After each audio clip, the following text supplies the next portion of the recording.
Hey, shalom, Vernon. I'm saying Christ bless. Shalom, Emmanuel. Shalom, shalom. Saint Christ bless.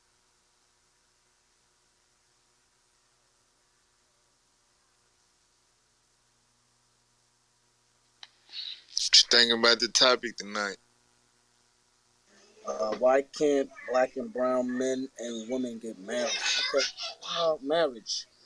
A recurring topic.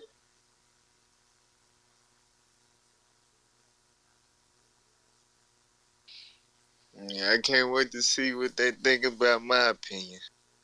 I don't think it's your opinion, sir. You're coming from the scriptures, you know what I mean? Right, right.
Emmanuel, when you plan to start? I'm waiting on the reader to get on stage.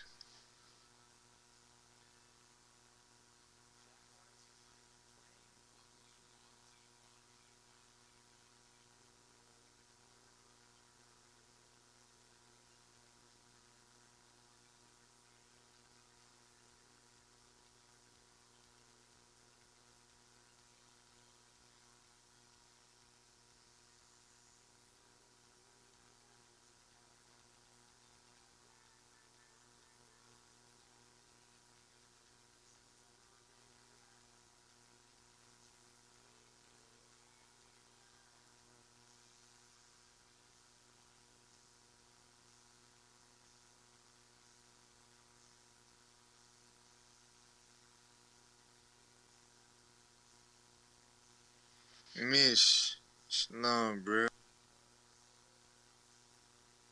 Hey, shalom, shalom. What's going on, man? Not much, man. Finna get ready to go on and start. Caleb, you ready? You locked and loaded? Ready to read?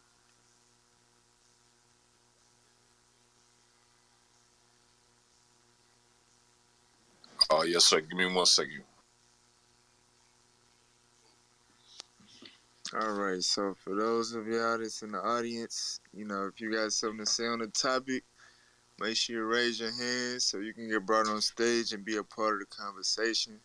It's Biblical Smoke. We open the questions, comments, views, whatever. But remember, this is Biblical Smoke. So before you get on stage, before you raise your hand, make sure you hit those 3 dots in the upper right-hand corner and review the rules of the room. All right? If you're not coming from the scriptures, then you might as well just get on another room or something, or just listen in so you can learn. All right? But you guys want to get in on the topic, make sure you raise your hand.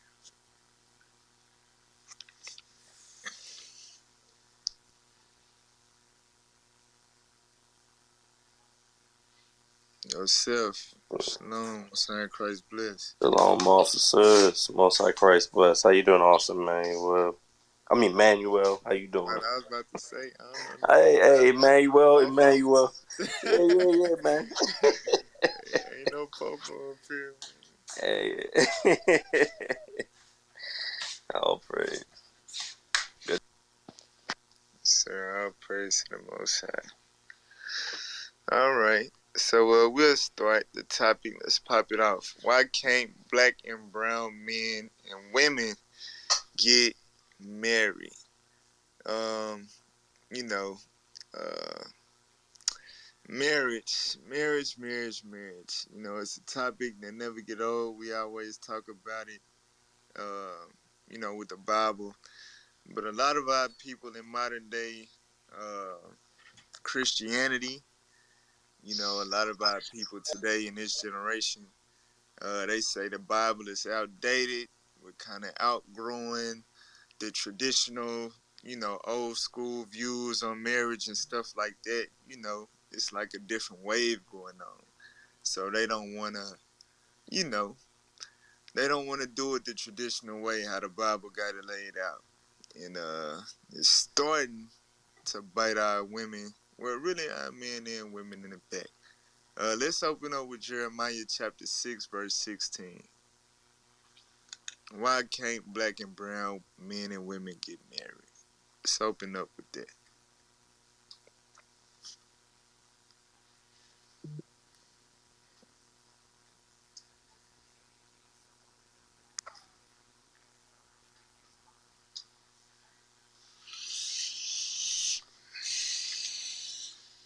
Jeremiah chapter 6, verse 16.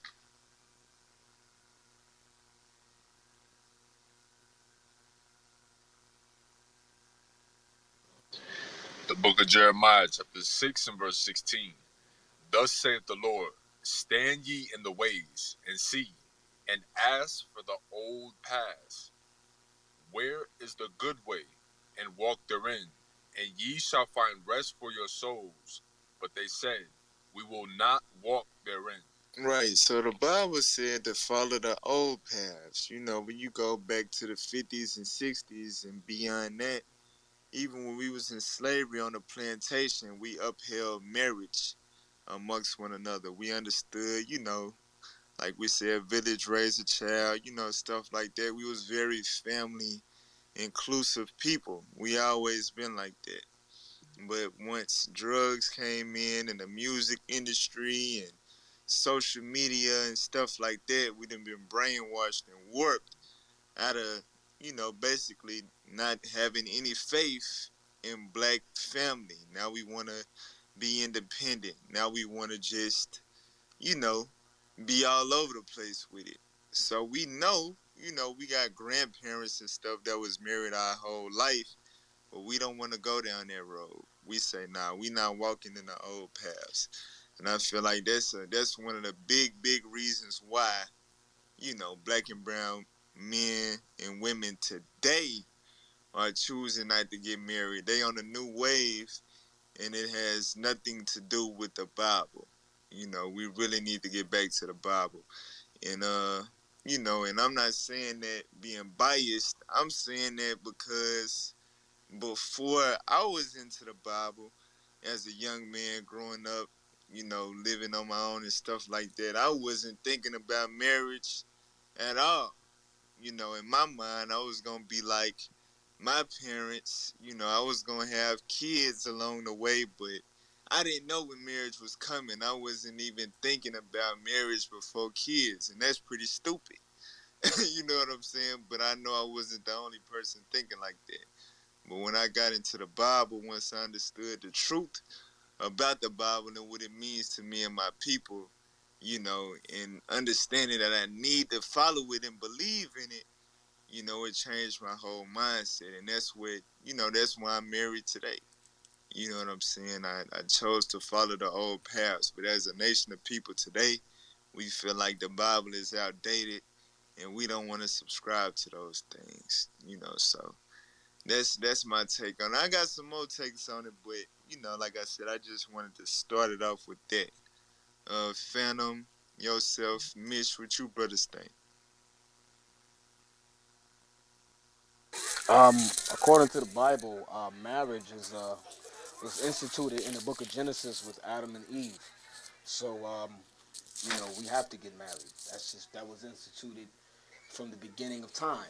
Um, a lot of our people today have chosen the path of a liberal ideology, not the political party, but with the liberal mindset of trying new things, getting away from the past, where you would be conservative. So you would keep traditions of the past, but a lot of our people are in a liberal mentality. A lot of our black and brown people are on Instagram, and Instagram, if you look at Instagram, Twitter, social media, it doesn't really promote marriage.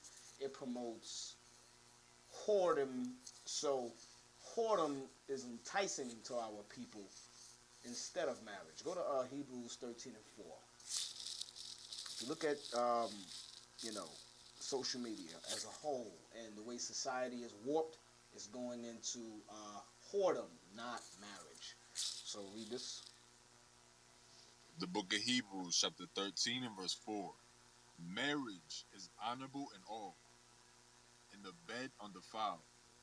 But whoremongers and adulterers God will judge. So the Most High is saying marriage is honorable in all and the bed undefiled. So honorable means respectable. It's respected. It shows class, you know. But whoremongers and adulterers, a whoremonger is a man who sleeps around with many different women. That's a whoremonger. Whoremongering mentality is promoted to us young men from the time we're kids. It's promoted through us through music, the rap music, the R&B music. It's promoted through TV shows. It's promoted through, like for example, I was watching the other day, Fresh Prince of Bel-Air. If you watch Fresh Prince of Bel-Air, Will Smith had all types of women that he was dating for years on that show. That promotes whoremongering. He was always going up in girls' faces, trying to spit game to them, some type of corny catchphrase that he would try to use to pick up lines to try to get up a woman. So that, even though it was not done on a rated R level, it was done on a level where it was family oriented, but that promoted whoremongering. So that mentality has been pushed on young brothers, young men. So, because when I was 15, 14, 13, teenage years, I was told by older men in their 20s, early 30s, to party all in your 20s. Then when you get about 30, 31, in your 30s, then you settle down, you chill, and you get married. You still hang out, but you marry. That is what's promoted, and that's wrong. So read that verse again.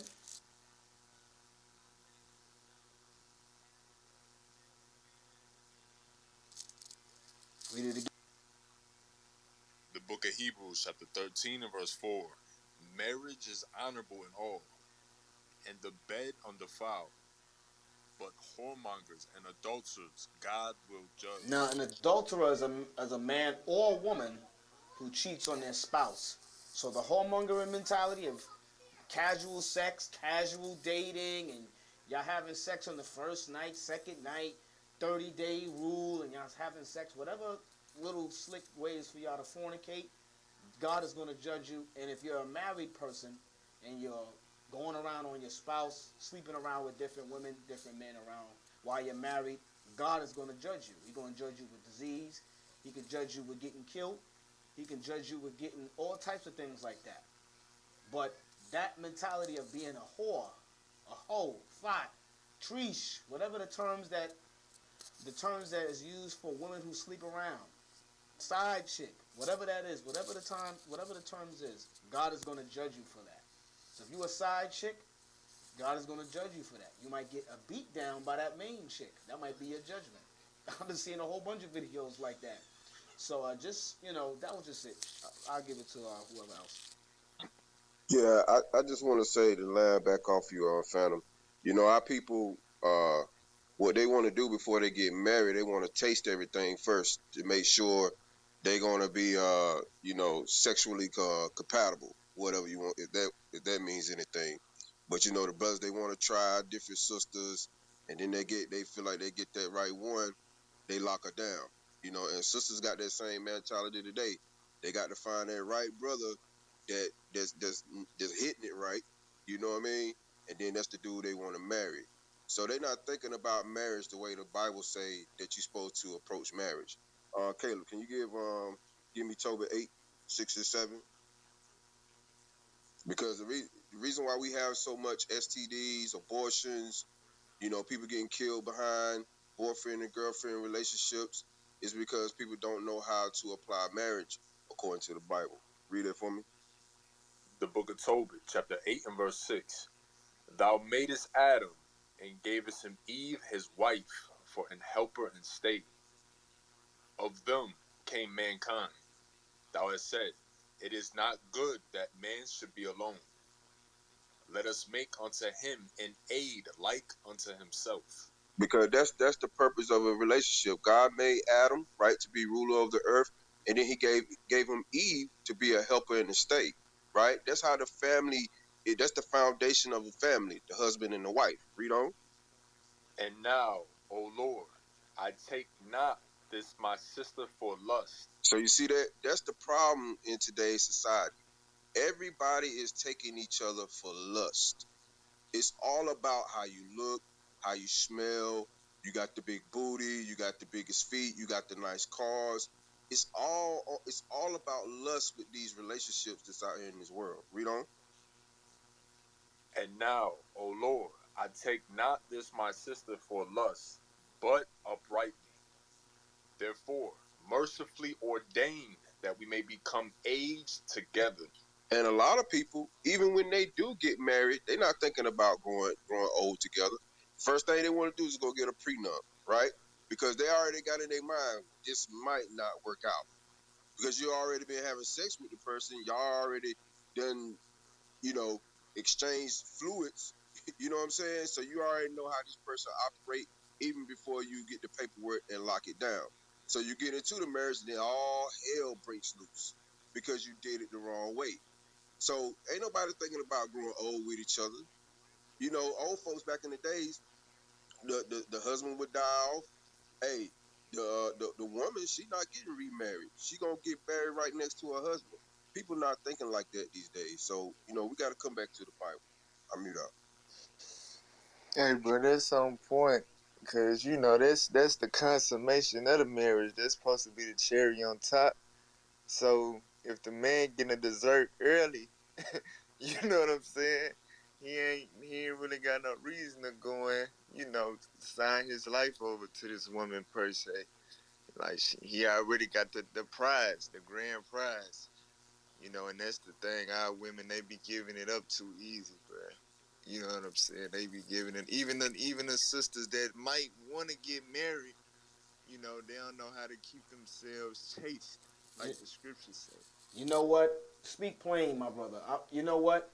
These women today, they give it up easy. It's not even a challenge anymore. What I mean by that is, at least you had to have some type of game, some type of style, some type of swagger, in a sense, to approach women to see what they was about. Now, only thing you got to do is go on Instagram, go on their DM, copy and paste some clever saying. Because I was working with a young man. He was 16 years old. He's a gang member. But he was just telling me that he slept with all types of girls. Just to let y'all know, a lot of these young kids grow up faster than how some of us grew up growing up. So he said he slept with this girl, this. And I believed him. Because he was a young man in prison or whatever. So he told me, he said what he do is he copies and pastes some type of clever saying about her picture or whatever, copies and pastes, and he DMs it to like 20 different women. Maybe 5 of them respond. And they be like, oh, really? They all simple and gullible and naive. Oh, thank you. And this is how they start talking to each other. And in time, he ends up smashing. So I'm like, damn, that's that easy? But, like you said, these women are not chaste no more. They don't have no standards. The woman don't got no standards no more. Like before, at least dudes have to have some type of standards. Now, no standards. So when you have no standards, you're not getting married. You're gonna get slutted out.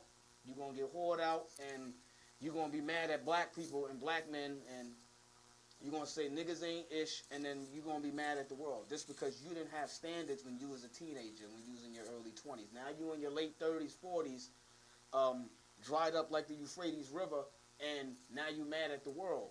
So that's another part of the game. A lot of sisters don't know how to take care of themselves physically, mentally, and spiritually. I'll mute my mic.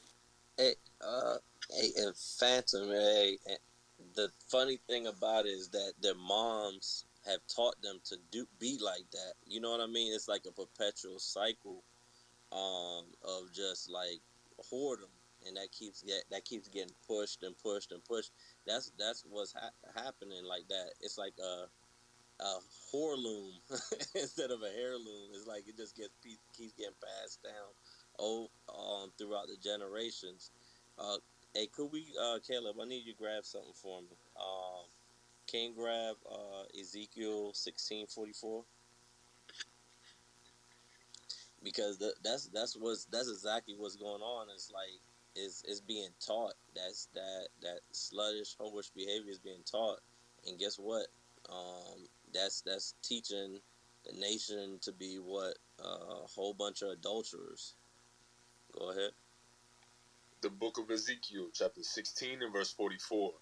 Behold, every one that useth proverbs shall use this proverb against thee, Mm-hmm. saying, as is the mother, so is her daughter. You see, and that's pretty much what's going on. I mean, it's of course this also applies to the men at the same on the same standpoint, but really, um, if our women were more chaste, so, hard play, a little bit hard to get, like Phantom and Manuel and Mish was alluding to, it will it will make it that much more cherished, once you do get married, and and follow the proper protocols, and it will be a good thing. But what's actually being taught is that the whoredom and being a whore is the good thing. So that thing blows my mind. That's just my take. Hey, let me beg you up on that real quick. Get 2 Samuel chapter 13 and verse 2. And like what Phantom said about speaking plainly. Hey, in the South, we say Here we go. Here we go. we say these hoes go. They going live. That's what that's the plain way of saying it in the South. They going. They green light go. They don't go. But this how it's supposed to be for a man, as far as if he lusting after a woman, this how it's supposed to be. Alright, 2 Samuel 13, verse 2. The book of 2 Samuel, chapter 13 and verse 2. And Amnon was so vexed that he fell sick for his sister Tamar, for she was a virgin. And Amnon thought it hard for him to do anything to her. Right, so Amnon thought it hard for him to do anything to her. But nowadays, it's not hard. And Negroes know it's not hard. All it takes is a few likes, a little slide in the DMs, a little compliment, just a little bit of game. And they got him. You know what I'm saying? It's not hard no more. Like the brothers was saying, it's supposed to be a brother supposed to feel like it's hard. He supposed to feel like he gotta prove himself to the parents, the father, the mother. He supposed to have everything in line to show that he can provide for you. He had to prove himself, that y'all compatible on a spiritual level. He supposed to go through all of those stages before he can get to that point where he got you. You know what I'm saying? And it's marriage. Marriage supposed to come before that. You know what I'm saying? But now we know, Negroes know it's just not that hard. It's not that hard to get what they want out of a sister no more. And it's sad, like he said in Ezekiel 16, they mothers, the previous generation didn't exemplify that. You know what I'm saying? And Juvenile said, she get it from her mama. So I guess it started with the generation before that. So it's only getting worse, man. It's only getting worse. They going for real. Get Sirach 26 and 9. And then I want to hear from Lord Wenda. He been on the stage for a while. Want to see what he think. We'll read Sirach 26, verse 9. The book of Sirach, chapter 26 and verse 9. The whoredom of a woman may be known in her haughty looks and eyelids. Right. So there's certain type of woman, like we mentioned about being chaste. Being chaste also goes into being modest. If your body is covered up, you know what I'm saying, you're showing that you value yourself. You're showing that you're not easy. It's not easy to even see your figure because you covered your body up. So it's certainly not gonna be hard to get under them clothes. But our women, they start off revealing all of their body. You know, this you telling a man, you giving him signals like she really inviting me to holler at her to lay down with her. You know, she already showing me what the figure and the shape look like. So it say the whoredom may be known in her eyelids and her attire. Keep reading. Verse 10. If thy daughter be shameless, keep her in straitly, Mm-hmm. lest she abuse herself through overmuch liberty. And that's another thing too. A lot of these young ladies, they got a whole lot of liberty. You know what I'm saying? Some of these young girls be 13 and 14, and I already got boyfriends spending the night at the house with them. You know what I'm saying? I already spending time at their boyfriend house unsupervised, going to parties, young teenagers, preteens, staying out all night, got late curfews and stuff like that. You know, you should know what they doing. You know, they abusing themselves with overmuch liberty. Keep reading. Verse 11. Watch over an impotent eye, and marvel not if she trespass against thee. Come on. She will open her mouth as a thirsty traveler when he hath found a fountain, and drink of every water near her. Right. So the Lord using hip talk. He said she would be like a thirsty traveler and put her mouth on every fountain. You know, like somebody running a marathon, they parch for thirst, and they just go from fountain to fountain trying to see which one the coldest, which one the most refreshing. You know what I'm saying? She's a she's a Y'all know what she's a this she's a throat goat. exactly a throat baby. Exactly. She going from fountain to fountain. You know what I'm saying? That's the thing. When they start young like that, they get desensitized to where, you know, it's just, you know, it's like a sport. You know what I'm saying? It's no longer intimacy. When they start too young, you know, it's just something they do to pass time. Yeah, Right? a young lady told me, Emmanuel. She said she said um, being giving men oral sex is not intimate, but giving him a kiss on the lips is. I had to walk away after that because Damn. I said this is backwards. I said damn. I said these people are crazy. This world is off. This world is off. That's right. That's right. With the A, that's what the Bible said. Keep reading. By every hedge will she sit down, and open her quiver against every arrow. Right. So if you know anything about quivers and arrows, you know the arrow go inside of the quiver. You open up, you know, the hole at the top of the quiver for the arrow to sit in there. So this woman, she gonna open up her quiver against every arrow. So the hole just gonna get wider and wider and wider to fit all them arrows in there. You know what I'm saying? That's what God say about these hoes out here that's going. So you got to think now. You know, as a man, you know you trying to spend the rest of your life with somebody. You finna make this, you know, this the most important decision of your life.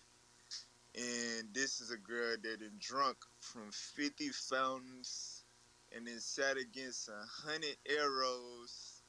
You know, she belonged to the She got streets. a high Now body I'm not count. finna. Yeah, I'm not.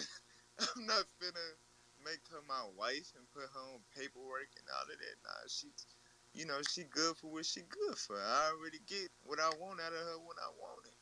You know what I'm saying? So that's a very big issue, man. Our women really, really got to learn how to be chaste, and they got to learn the importance of keeping their legs closed. Like the dude Kevin Samuels always say, men control access to relationships, but women control access to sex. At the end of the day, you got the power to withhold that thing and require that man to start a real relationship with you before it go that far.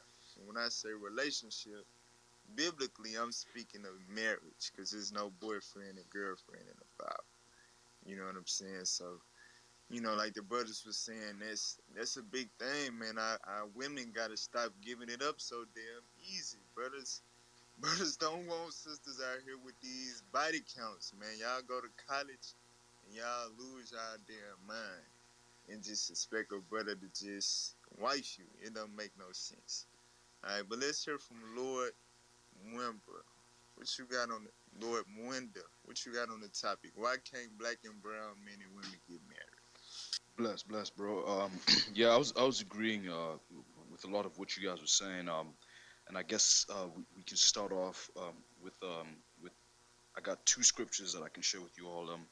I don't know if you guys use Ecclesiasticus, and it's 26:25, verse 25, and 26. If you don't mind. The book of Sirach, chapter 26 and verse 25. A shameless woman shall be counted as a dog, but she that is shamefaced will fear the Lord. A woman that honoreth her husband shall be judged wise of all, but she that dishonoreth him in her pride shall be counted ungodly of all. So yeah, it says it right there. We have, in this 21st century, in these 2021s, women out here, they're bad bees. They bad bitches and all this good stuff. And it says it right there. They'll be counted as a dog. So they're actually proclaiming themselves as shameless. And for me, especially when men are speaking of such women, giving them regard and validation and all that, those type of men are a danger to our society. You know what I'm saying? And we should be able to also, check them and shun them and all that good stuff. And also something that speaks to the side of, women in their quote unquote independence, like they could do bad all by themselves. I think that's encompassed in Isaiah chapter 4 verse 1.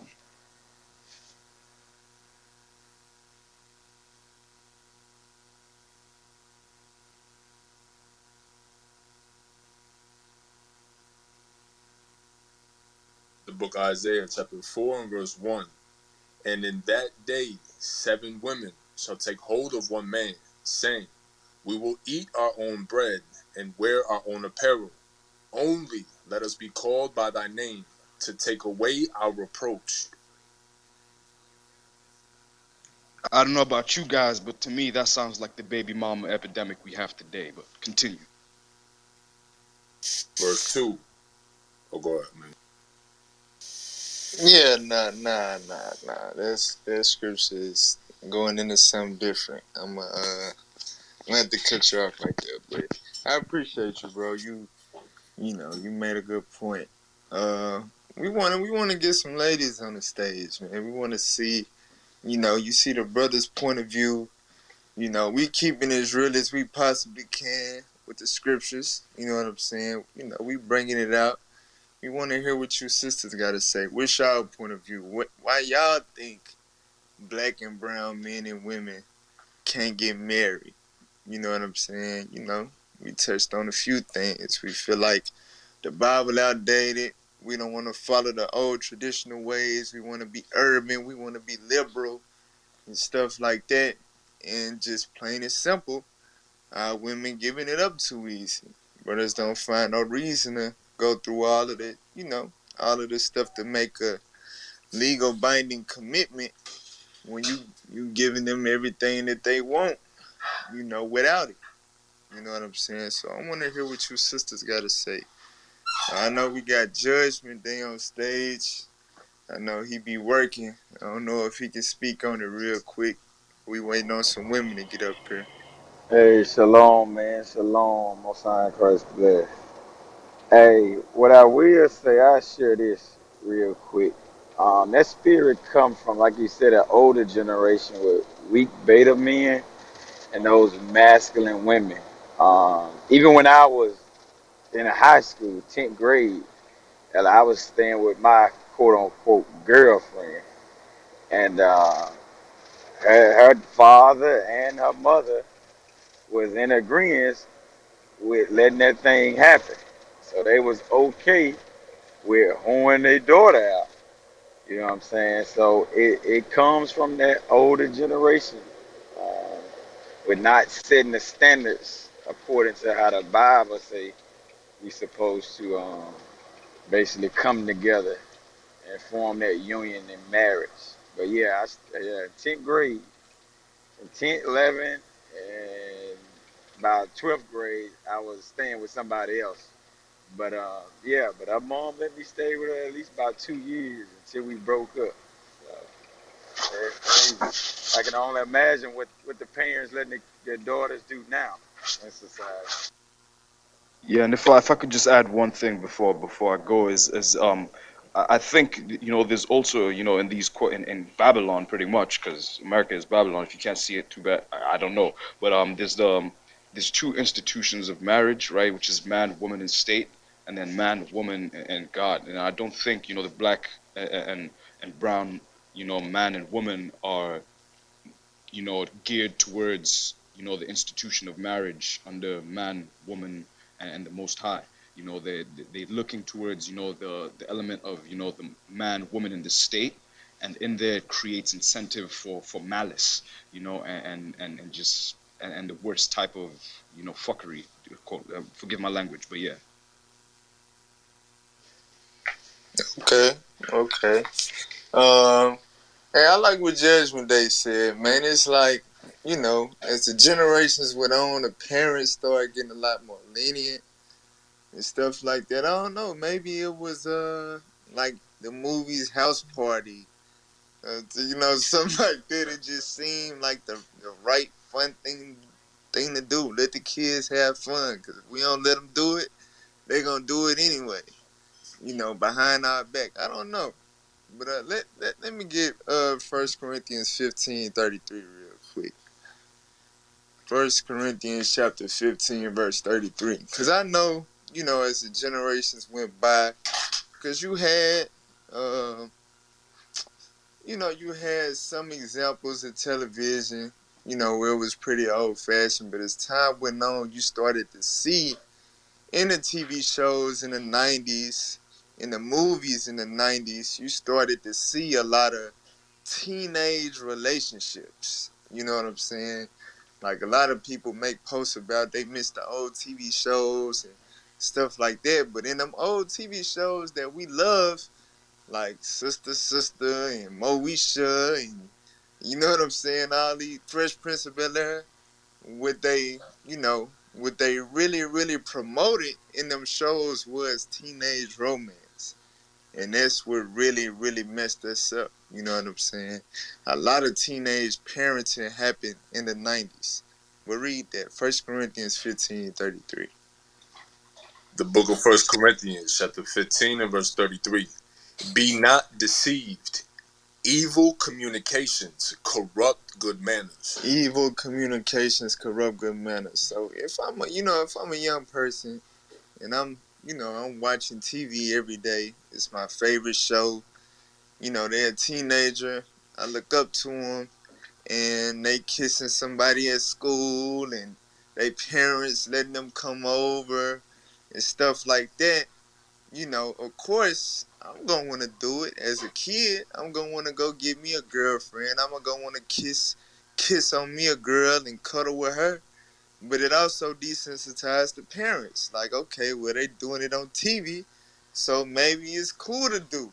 I don't know, but I know TV in general has always had a big impact on our people. We try to emulate what we see on the screen. And I feel like that has had a big influence on our culture, in general, of course. But like I said, the old days, grandparents, back in the 70s, 80s, they was a lot more strict. But when they started pushing that stuff in them shows and the movies in the 90s, you know, you get a lot of 16, 17, 18-year-olds having kids. I was a product of that. You know what I'm saying? So, you know, I feel like that contributed to the issue as well.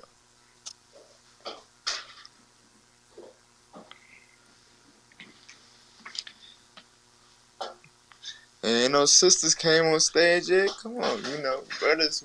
Like I said, the brothers giving our opinion, our thoughts.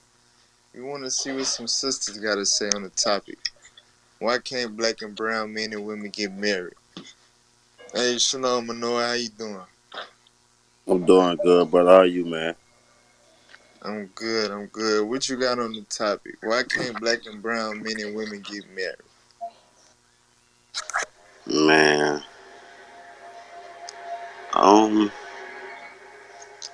that's hard when they brother, man, because I know my people, man, like in my family, for instance, like I know they've been together like 10, 12, 18 years and never got married, bro. My mom, for instance, her and my stepdad, they've been together all my life. They never got married. I've been married like 7 years now. But and I want to speak on the love. Like when I was in high school, I had a girlfriend, and her mom let me live with them, man, for like maybe a year and a half until things got bad, and then I moved on. But yeah, it was just it's crazy like that, man. Yeah, man. I had my first girlfriend when I was 5. Man. My parents thought it was cute. Her parents did too. For real. We was holding hands and doing all that in kindergarten. Man. But I see we finally got some sisters on the stage. I see we got Naja. Uh, she been on here a few times. All praises. And we got Ree. So Naja, what's your thoughts? Why can't black and brown men and women get married? Hey y'all, this is Naja. Great topic. I think the first thing for me that comes to mind when I think about my childhood, how I grew up, what I saw, what I learned, is maybe that there's a lot of contradicting behavior, in our community. Um, we'll have parents, grandparents, say one thing, and kind of do another. That's one instant. And another one is, enabling. And another one would probably be, I just had it. Give me a moment, please.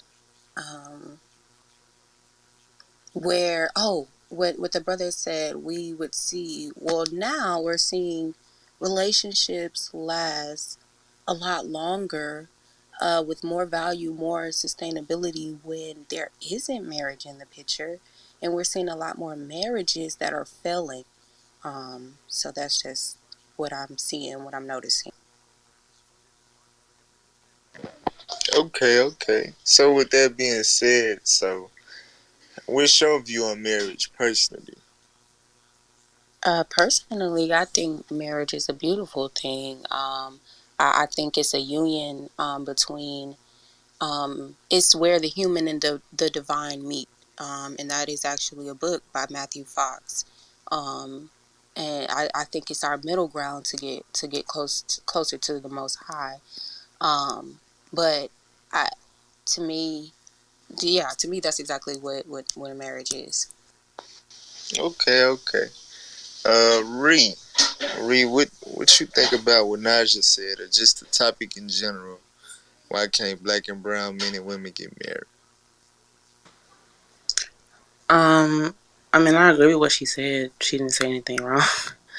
Um, but from my perspective, I think that both black men and black women are trying to escape white supremacy, and I feel like we use each other as a reason, as a way in which to do that. So I'll give you an example. When black women say, I need a man who makes 6 figures, or I need a man who's this and that, it's usually it's like we're trying to find a man to give us the best comfortable situation to deal with white supremacy. And I feel like because the black man has so much that he has going on, like so many different um, areas in which the government is trying to attack him, it doesn't leave him the space to offer us that. And so we're clashing as far as like black women looking at black men and feeling like, we can't look up to you, or you're not protecting us, or you're letting all these other things in the community destroy women and children. And I don't blame the black man for it, because I understand where it's coming from. So I feel like that's one of the reasons why black women can't respect black women. And on the flip side, a lot of black men really want their families or their children to be raised a certain way. And I feel like they're coming across to kind of help combat white supremacy, to help push the race forward. And I feel like if they feel like they're running into women who are not suitable for that mission. And so we as people, we clash. And I feel like that's kind of where the infighting is coming from.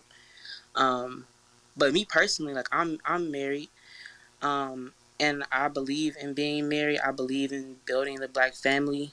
I had both of my parents were married, so that's probably where a lot of that comes from. But um, I was in a room earlier, and they were the conversation of like willingly going into being single parents came up, and that makes me fearful for the community, because it's like if we gotten to the point where we don't even want to be with each other, but we still want to have children, then we really got a problem going on here in the community. So that's just my perspective. I feel like, you know, we're all trying to escape the conditions that we live in, and we attack each other for what they're not doing to help us live comfortably in this situation. So we just keep fighting and fighting and fighting. So that's my perspective. Okay, okay. Interesting. A sister messaged me asking, you ain't never seen Grease before. I don't know why she asked me that. Can anybody help me as to why would that relate to the topic? Maybe not. We just gonna move on. Caviar, what you got on the topic? Why can't black and brown men and women get married?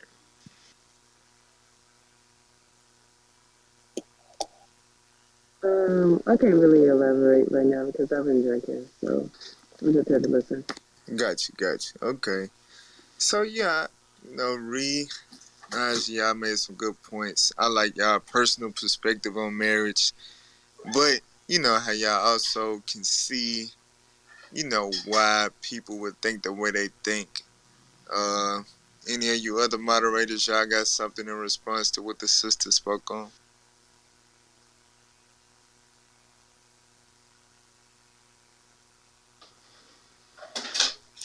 Phantom, Mish, yourself.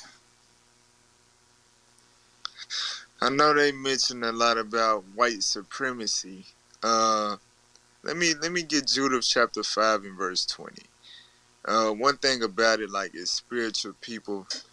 We gotta. I mean, for one, we do gotta understand our true nationality. We gotta know who we are.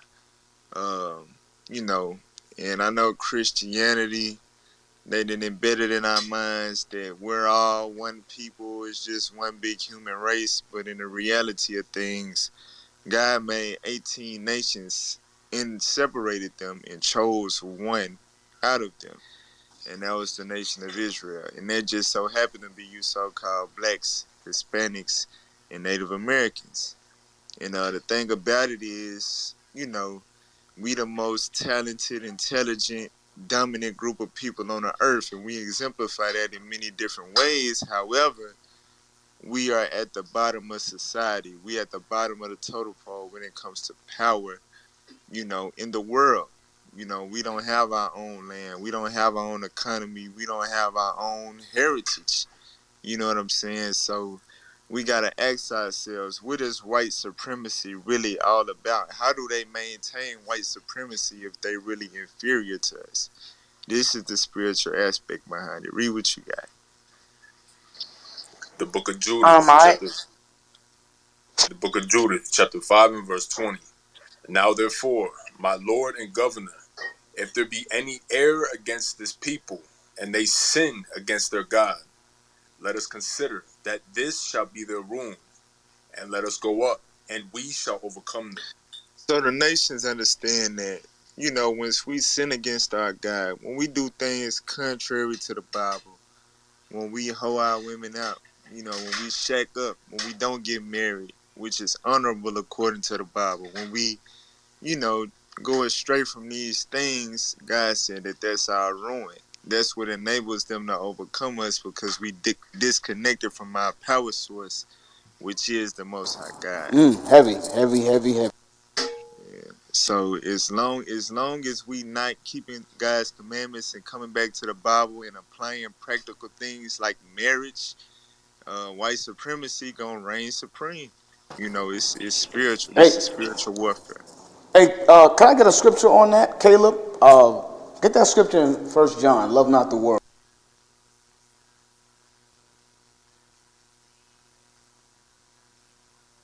The book of First John, chapter 2 and verse 15. Love not the world, The Bible say, "Love not the world." It's not talking about earth. It's talking about society. neither the things that are in the world. If any man love the world, the love of the Father is not in him. So a lot of times, the reason why a lot of our brothers and sisters of the black and brown ethnicity, blacks and Latinos, they don't get married because they let the world dictate what they like, what their interests are, and what they think a man or a woman should be. The Bible tells us how a man and a woman should be, but the world says something different from what the Bible says. So you got a lot of these women on Instagram, social media, these celebrities, they don't promote marriage.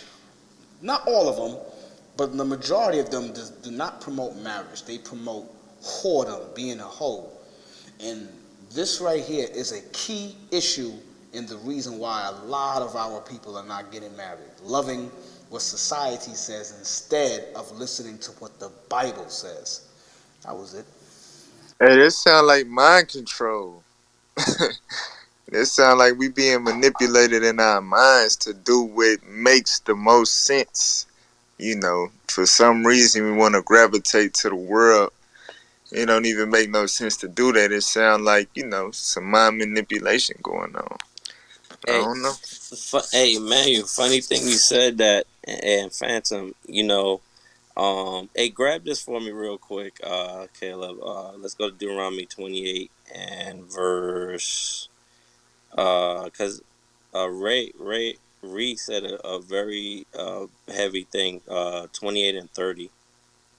Cause what end up happening is like what I think about, like, I know some of y'all probably heard of the Willie Lynch letters, like that mental breakdown of the image of the black man has caused a deep uh psychological impact, and that we never recover from.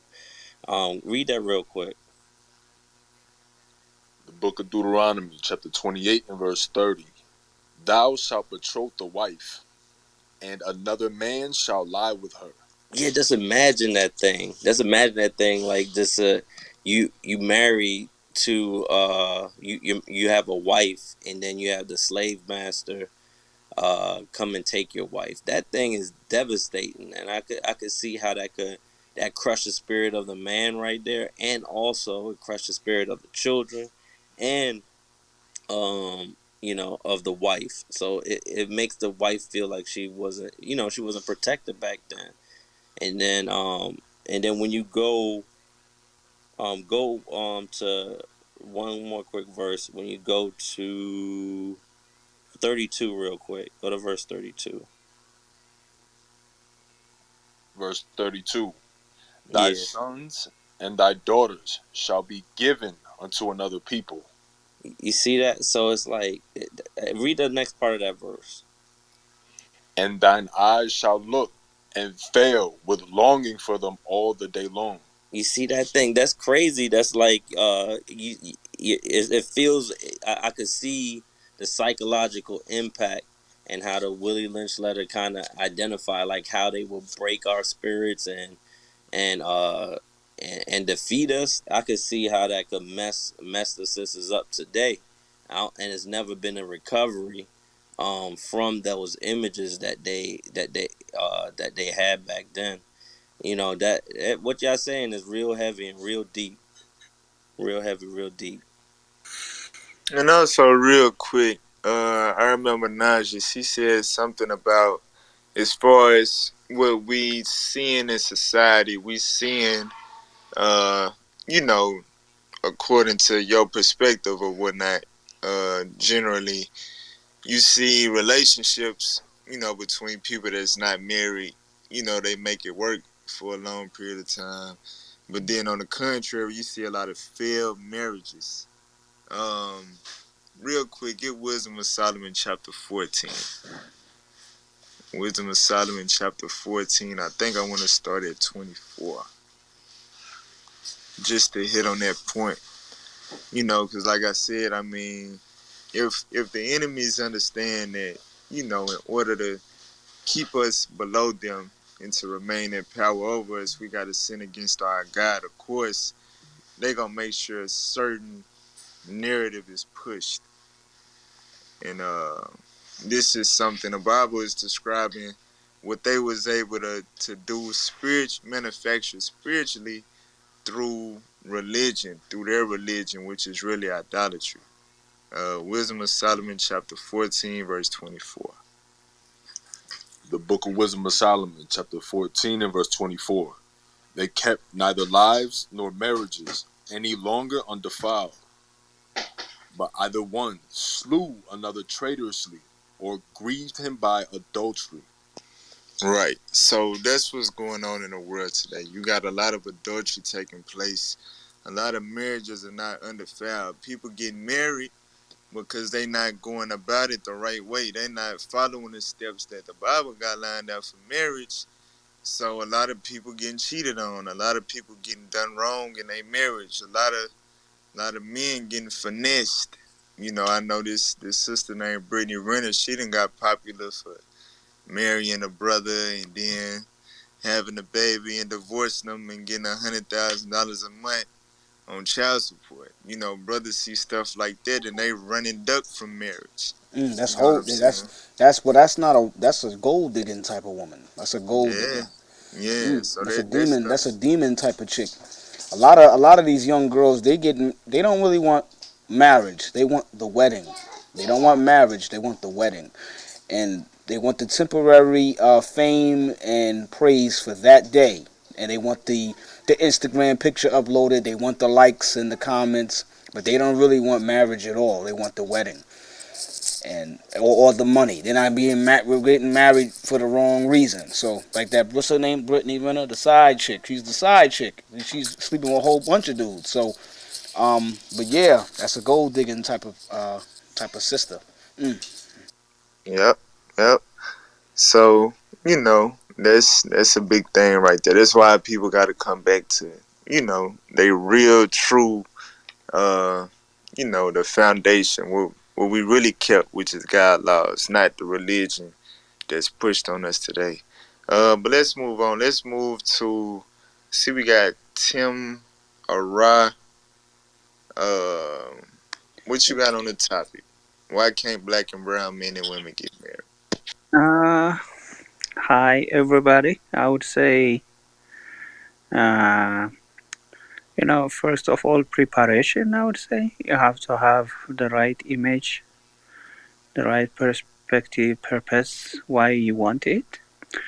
Because I would say both parties, they are not prepared. They come in and they start the relationship, and then when they come to the middle of the ocean, they will find out a lot of things, and then it makes them to stress out because they are not prepared, so they just want to escape. This is my first point, I would say. The second thing is, while you were talking, I was meditating on one thing. In biblical days, actually the parents were preparing them because security, I would say, let's say, the woman always is looking for security, and the man is kind of like he has to bring this into settlement. So if there is no financial security, I would say there is there is a a rift, I would say, a crack that makes you know both parties to be dissatisfied, and this causes a lot of other, additional problems. So for now, I would have say two things. You have to find before you get in who you are, where do you want to go, what are you looking for? Because if you don't find yourself, you know, if you are not fulfilled, single, you will never be fulfilled, married. If you can't find yourself, you can't find it in your marriage. So you have to know who you are, where you are, what you want for both parties. I'm not, biased to women only or men. I would say to both parties. And the second thing is, I would say the financial part, especially the parents, because in some parts of Africa, to your surprise, still there is what they call it dowry. You have to pay to get wed, and actually the parents also, after they get wed, they give them something. Like in village, rural areas, they give them cows. They give them something to sustain. They don't let them go and build your house. They give them something to start. So I believe this is the core issues. Two things I have in my mind. See Rebecca when she came to get wed with Isaac in Bible. They give her something, even though Abraham prepared him to Isaac. He just prepared him in terms of wealth, in terms of security, financial, I would say. And if you go even to New Testament, Jesus said, "I'll come back. I'll prepare for you, banquet. I'll prepare for you, everything. I'll go to heaven and come back." That means He's preparing for us. So I would say there is a preparation, especially in financial area, financial wise. Hey Tim, So those are some very, very heavy points that you're making. Basically, your first point was, people got to find themselves. They got to find who they are, because you can't be fulfilled in a marriage if you can't even fulfill yourself. And that's a big thing. A lot of our people are very unhappy with themselves. That's why a lot of our people, they augment their body. They get these BBLs, blonde hair, straightened hair, fake eyelashes. They got brothers getting fake eyelashes now and wearing nails and all of that stuff. Like, this stuff is getting completely crazy. Like, our people have no idea who they are or what they want. So when they get into a marriage and it's not fulfilling to them, then everybody gets the blame. And I like your second point, that the parents aren't giving them a foundation. They're not given a financial foundation at all on which to start their marriage. Like you said, um, when Isaac and Rebecca got together, they was given a foundation. When Jacob went to his wives, they was given a foundation. Even Christ gives us a foundation. So I understand all of that. Those are very, very good points that you made. And that's something that our people really got to think about, because um, 1 out of 4 black women get married. 1 out of 3 black men get married. So black men are getting married at a rate higher than black women. Um, so why is this so low when in the 60s and 50s, 8 out of 10 of us was married? The marriage rate was at 80%. And then, after this time, the marriage rate slowly went down to now, our people are more fulfilled on gaining followers and attention on social media than actually being spouses. You know what I mean? That's some very heavy point. you're Right. right. But like I say, He also mentioned uh, parental preparation. A lot of the parents would prepare their children, like he was mentioning, preparing their children to get married too. So the parents are supposed to teach the children on what to look for in a spouse, and have financial preparation to have monies for them to get married, and or an inheritance, so to speak. So yeah, that's a very good point as well. let me give also one more explanation to especially finding yourself. Let's say if you related with Nami, Nami is different from Rebecca, different from Rachel. So you shouldn't, go around. You have to, have to know Nami. Just get relate with her, and then Rebecca, and then Rachel, because they are women. They are not different. They could be different, physically. They could be different, psychologically, but they are women. In the basics, like the basic raw material is the same. So that's why I said you have to find yourself. If you can't satisfy with one woman, you will never satisfied with 10. You will never satisfied with 100 or whatever. Even we can see King Solomon. He used to have 1,000 wives, and then he said, "Vanity upon vanity." What does it mean? It means he has, just get lost, thinking that he has to get every supermodel she came. He has to snatch her and then sleep with her. He thought that's fulfillment. For me, like beauty, education, whatever it is, not the main, criteria. The main criteria is, do you have, a purpose in life? Do you know who you are, where you come from, where you are going, and can you relate with your, partner? Because marriage is kind of like blending together. If she Hey, I wants, like what you said you know, there. Get Ecclesiasticus 37:12. I like what you said there, but I want to give a little more clarity to that. It's a little more than just when you know that person, you know them for who they are and this, that, and the third. And, a lot of times we don't have a clear cut basis to measure people up to.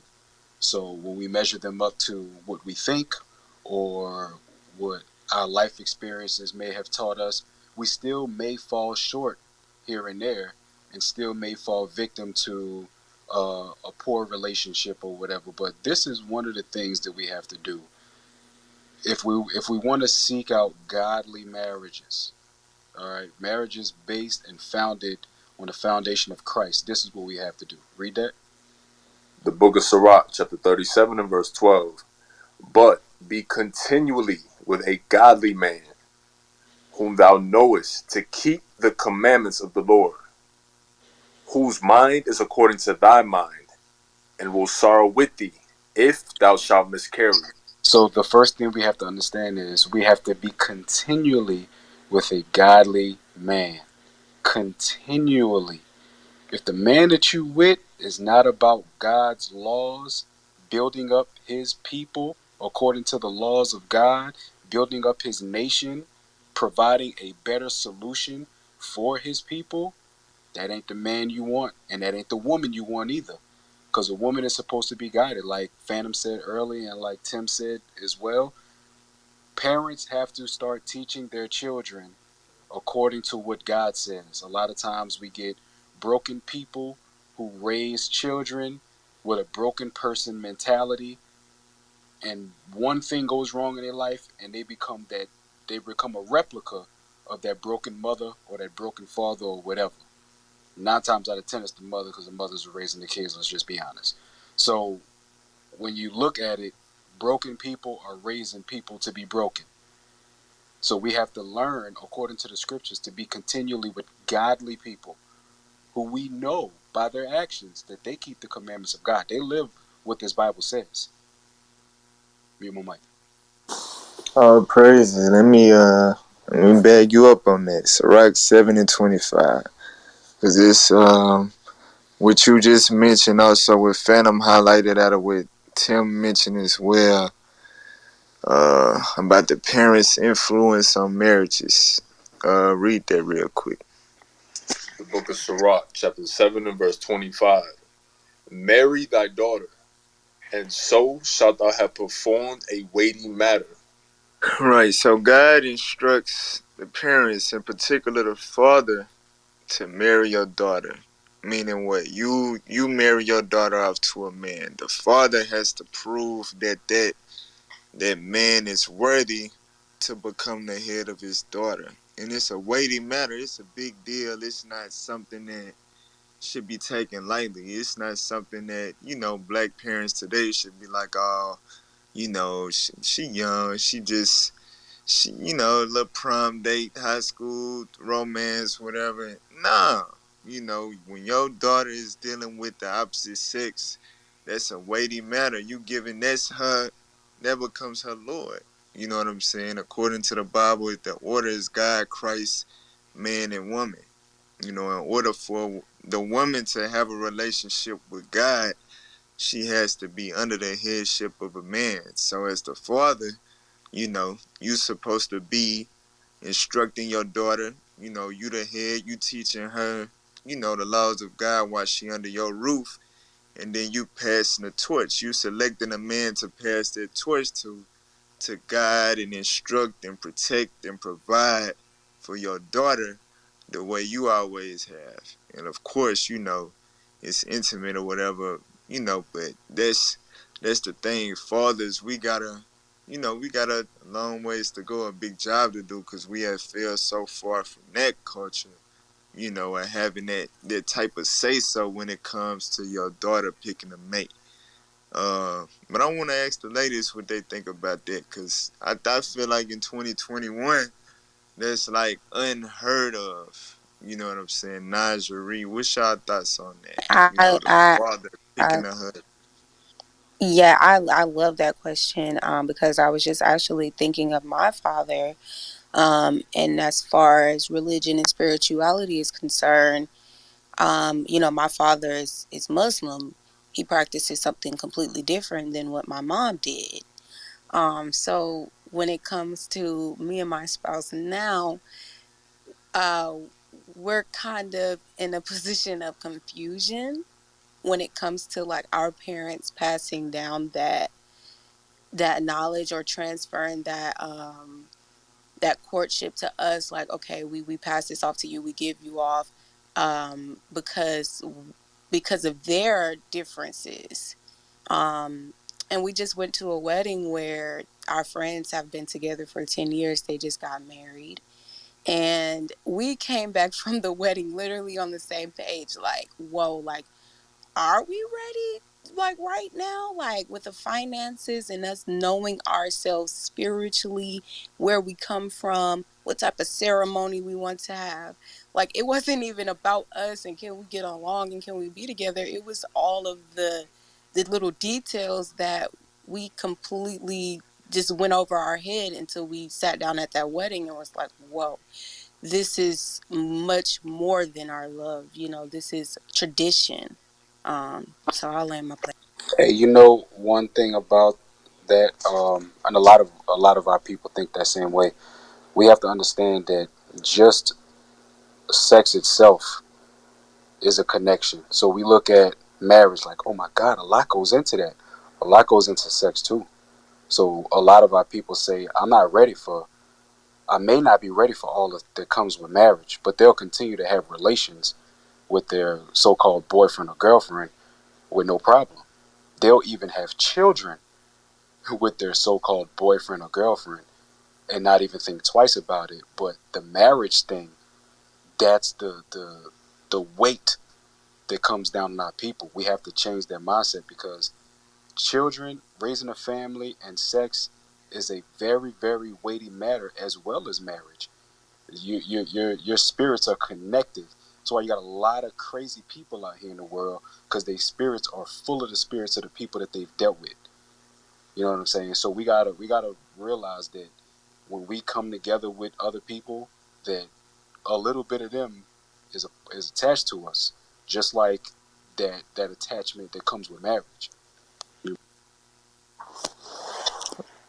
Read what you think about what was said.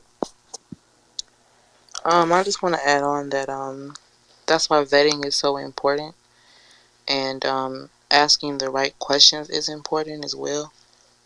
Like when I met my husband, we talked about a lot of the things that I never talked with these type of things with any of the men, like traditional things, like do you want to celebrate holidays?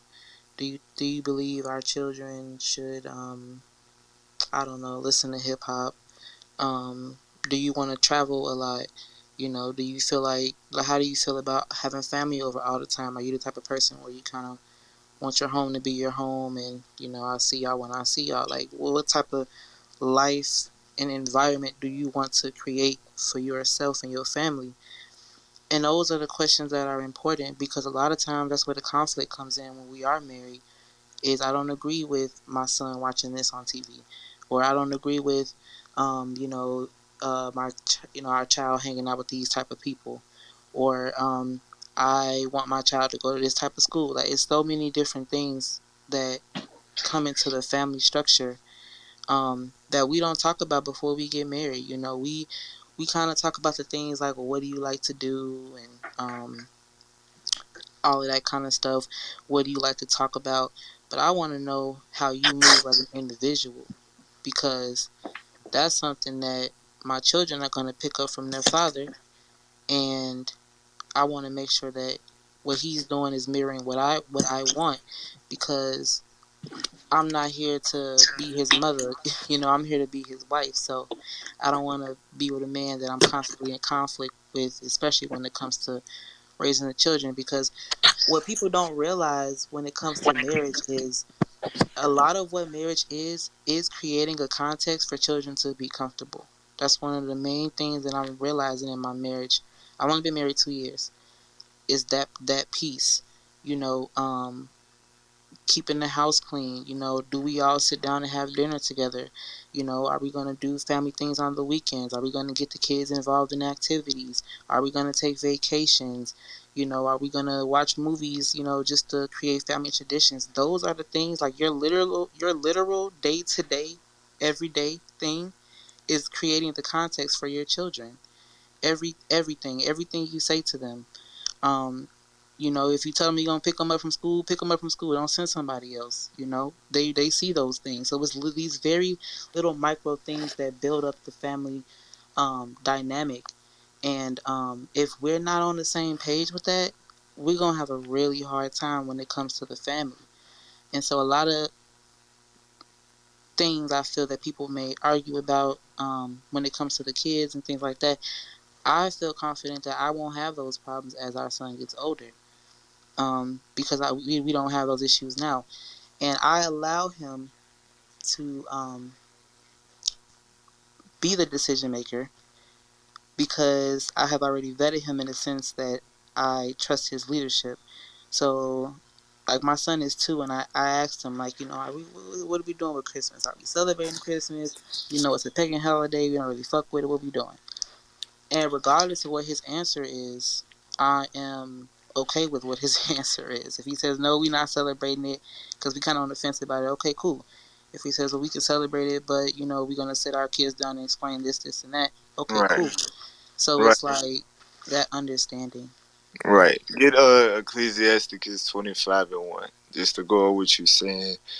The thing is that, it's kind of like what Mish brought out earlier, as far as, we tend to take each other for less. The first initial conversations that we have trying to get into a relationship be small talk, like, what's your favorite movie?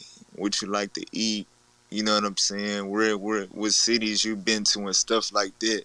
And we don't establish the ground rules. We don't set the foundation as far as our core beliefs. Conversations about, what we want our children to, like, the holidays and stuff they partake in and stuff like that. The conversation should be had before y'all even lay down with each other.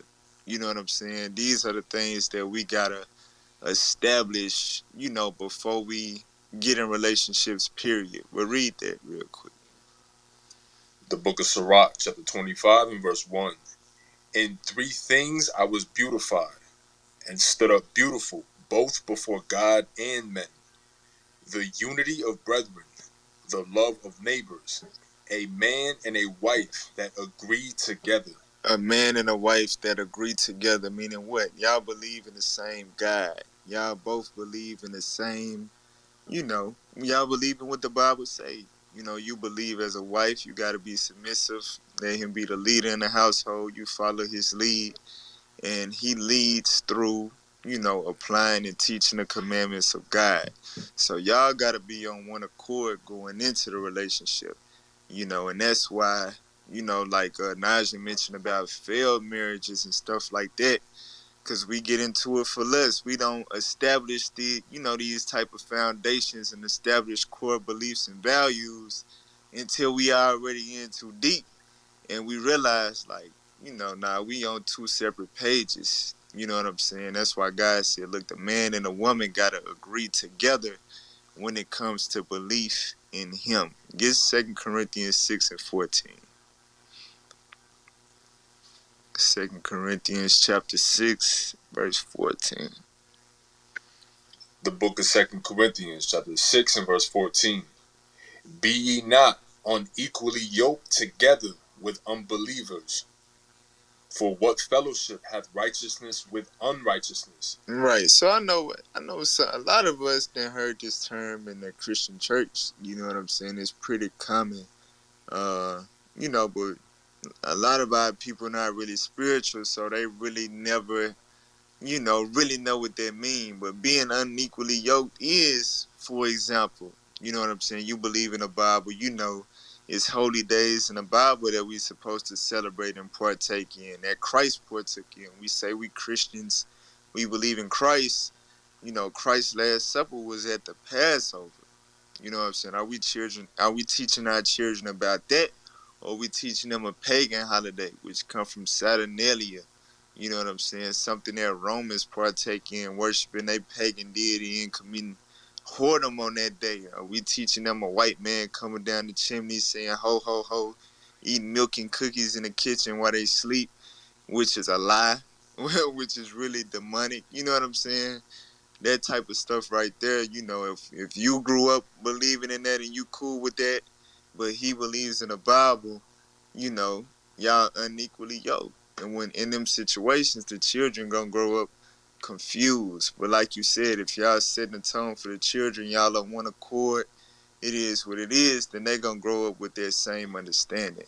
So, that's a big thing. We go into it for less. We don't establish these type of foundations, and it produces a lot of confusion within relationships and with kids growing up seeing their parents not on the same page. So just to speak on that, what Reese said, let's move on to La Paula's. We haven't got a chance to hear her speak yet. What you got on the topic? Why can't black and brown men and women get married? Hello. Can you hear me? Yeah, we hear you. Okay. First I would think it's accountability. Um, we as women don't want to be wrong, um, don't want to be told what's wrong about us, of that nature. Um, I just had this conversation with a friend of mine, and he and his wife just separated because she want him to pay all the bills in the house, but she don't want him to touch her. She don't want nothing to do with him, but just for him to pay all the bills in the house. And I was like, how does that work? Like, it don't make sense. He was like, I don't know. So I just packed all my stuff and left. And now she's calling him all the time. The children want to talk to you. The children want to talk to you. And he's like, why are you doing this now that you wanted me gone and now I'm gone? You don't want me there. So I think it really has to do with accountability because we as women always acting off emotions and not sitting down and thinking about it before we react. Accountability, man. That's a real big word that black people really, really struggle with. Black and brown people. One of you moderators want to deal with that? It's heavy what she brought out. Pentecost, Mish, Nola. I couldn't hardly hear. Can you sum up what you? Yeah, she was saying accountability is a big issue pertaining to why black and brown men and women can't get married. Like, the woman, put the brother out and then, blame him for not being there with the kids. The nonsense, the typical nonsense that be going on. Oh yeah, hey, all praise. I'm surprised. I'm glad to hear a woman speak on that. In the age that we live in now, that whole way of thinking, that whole doctrine is being slaughtered right now by social media because you got a lot of brothers that we live in a social media age. Anything happens, what are people doing? They grabbing their phones. So now you're in a social media age where men that are trying to see their kids, they taking the social media to vent. And now we're starting to see, oh snap, it's not that these dudes is deadbeat dads. It's the fact that the woman can't get her way, so she kicked the man out and weaponized her children against the man. I mean, we knew this back in the day, but the media and the word on the street was so powerful that it was automatic. Well, if a man ain't there for his kids, he a deadbeat. Period. Not even asking the man his side of the story or anything like that. So, hey, that is a very heavy thing. Accountability, because even what is that little girl name? Emmanuel, you might know what Summer Walker. Is that the one that came out with the album? Yeah. Mm. Okay, because I was reading something on social media, and this girl was like, Summer Walker is trash because uh, she went and got involved in a bad relationship, and then it went sour, and now she's making music for other bitter women, basically to that Mary J. Blige type music. I know I messed up and chose the wrong man, but still Lord, please save me from this drama and f all of these dudes out here. And if you ain't about me and my child, then I can't mess with you. You know what I'm saying? It's like where did that thought process come from? That shows a lack of accountability. Men, just for the women that are listening, because I know they got some women out there. Why y'all always talking about the women? But men have been taking the blame for the past 50 plus years. We have been taking the blame.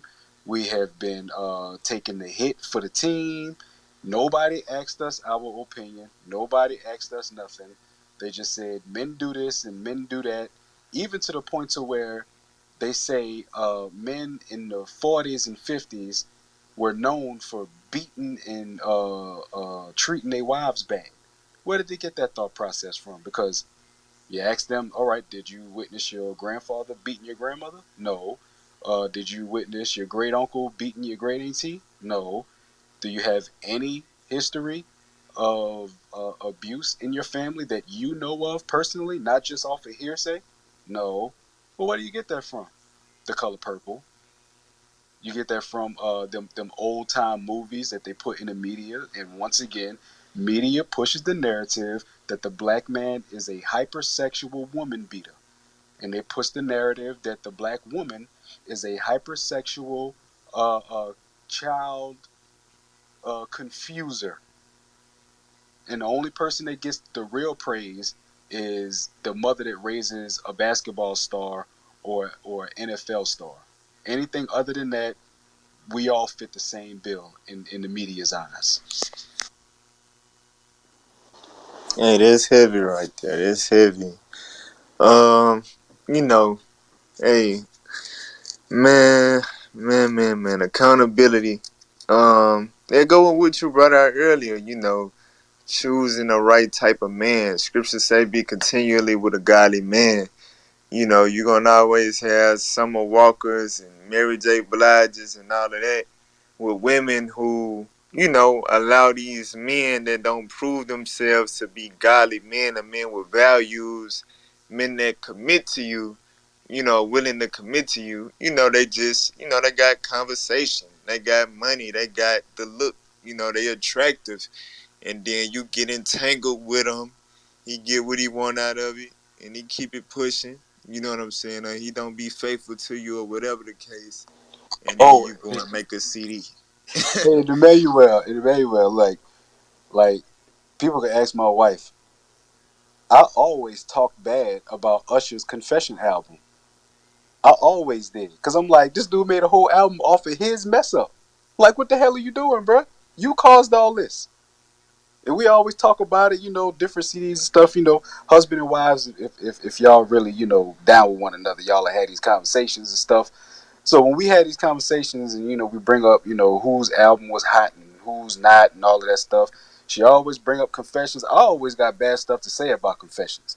You know what I'm saying? Because you got a man who made a whole mess up, and then because he got to deal with the consequences, now he want to make an album, confessing his fault to the whole world. Like, bruh, stop. So men and women, especially those that are high in society, we follow their example. We follow their example. Let's just be real. Even T.I. and Fabulous said it. Had they known that their colleagues and the men that they were making music with, had they known that they were married, had they known that they had families, they would have made music to promote that, which in turn would have promoted marriage in a black community because they promote that dope boy stuff. Therefore, our men sell dope. Our women want the dope boys. They promote certain types of fashion. Before it was baggy jeans and all this, that, and the third. Then it was that rock star skater look. Now it's skinny jeans. They was wearing skinny jeans in the 80s. You know what I'm saying? They had the whole androgynous thing. Our people that are high in society, they make the trends. Whatever they say is gonna pop. Just like the brother Toby Wigwe. Toby Wigwe got out there with his whole family, does music with his whole family, and you can hear stories of people that know him that if you know what, I'm gonna marry this girl because shoot, Toby did it, and he put that thing on the world stage. It can't be nothing that wrong with marriage, and from as far as the people that I know, he's changed a whole lot of mindsets about just marriage alone. Hey, that's real heavy what you're saying, cause it made me think about, God bless his soul, Young Dolph, the rapper that just got murdered last week. You listen to his music, you watch his rap videos. You know what I'm saying? You see, like you said, like dope boy, whole lot of women. You know what I'm saying? Such and such or whatever. But then when he passed, all of a sudden you see all these images of his wife and his children, and he was happily married. And you know what I'm saying? He loved his wife, and his wife loved him. But you ain't gonna find one song through his archives, and he got a lot of music. You ain't gonna find one song through his archives about, loving his wife. You know what I'm saying, and getting married and stuff like that. And it go back to what I mentioned earlier in Judith the 5th chapter about, the people in charge, the people that's able to advertise this music and push it out on the airways, is the same people that put us into captivity. And they know if they want to keep us in captivity, they must keep us in sin. That's how they're going to continue to rule over us. You know what I'm saying? So I'm going to push and promote. I'm going to use these big talented figures to make it seem as if, hey, when you get successful, you just be a whoremonger. Not knowing that behind closed doors, these people got lovely families. You know what I'm saying? It's out an agenda to brainwash us and to keep us, living a lifestyle contrary to God. Yeah, they told Fabulous and T.I., they said, look, don't make music about your family because that's going to affect your core fan base, which is primarily women. Yep. Hey, let's hear from Felicia. What you got on the topic? Why can't black and brown men and women get married? What's your thoughts? Hey everybody, it's Felicia. I'm actually washing my hair, but I'll chime in right quick. I think it's I haven't been in here long, so maybe this was mentioned, but you have a lot of broken people that are just not healed, so they're not mentally ready to prepare or to be with somebody else because they're not healed. So you have a woman that has been maybe went through a lot of stuff in her childhood, grows up without trusting people, get into relationships in and out, where she's not treated the way she should because she doesn't know her value. She doesn't know her worth. So she settles for less. And she just goes from one person to the next. And not just women, men do it too. So I just think it's just a lot of broken people out there that haven't healed from whatever they went through at a younger age or throughout their life, and they don't know how to be in a relationship. So that's my take. Okay, question. What is the healing mechanism for those that that are broken? Because they basically find themselves in a situation where they want to be with somebody, they don't want to be alone, but they not ready to be alone because they broken, they hurt, they not healed. So, what's the healing process that they need to go through, Felicia? Well, first you have to admit that you have a problem, that you have issues, and you have to get to the root of what your problems are before you can even consider being with somebody. And I'm saying that because I've gone through this process and I'm still going through it.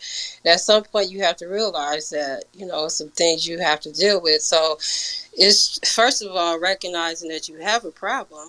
And then secondly, seeking out help. There are a lot of black therapists out there that are real good. You can't always go to people that you know because they might listen, but they're not going to know how to help you deal with anxiety, depression, and self-defeated behavior and all that. So you need a professional, and I would recommend to any African American black person, whatever politically correct way you want to say it, to seek out a black therapist. Because that's going to be a little bit better for you. So once you get past the point of facing what your issues are, dealing with them, give yourself some time, and then put yourself back out there and allow yourself to love, not just love, but be loved. Sometimes people come into our lives and they want to love us, but we don't know how to receive that because we're broken. So that's my take. Okay. So you mentioned black therapists. We can get into that.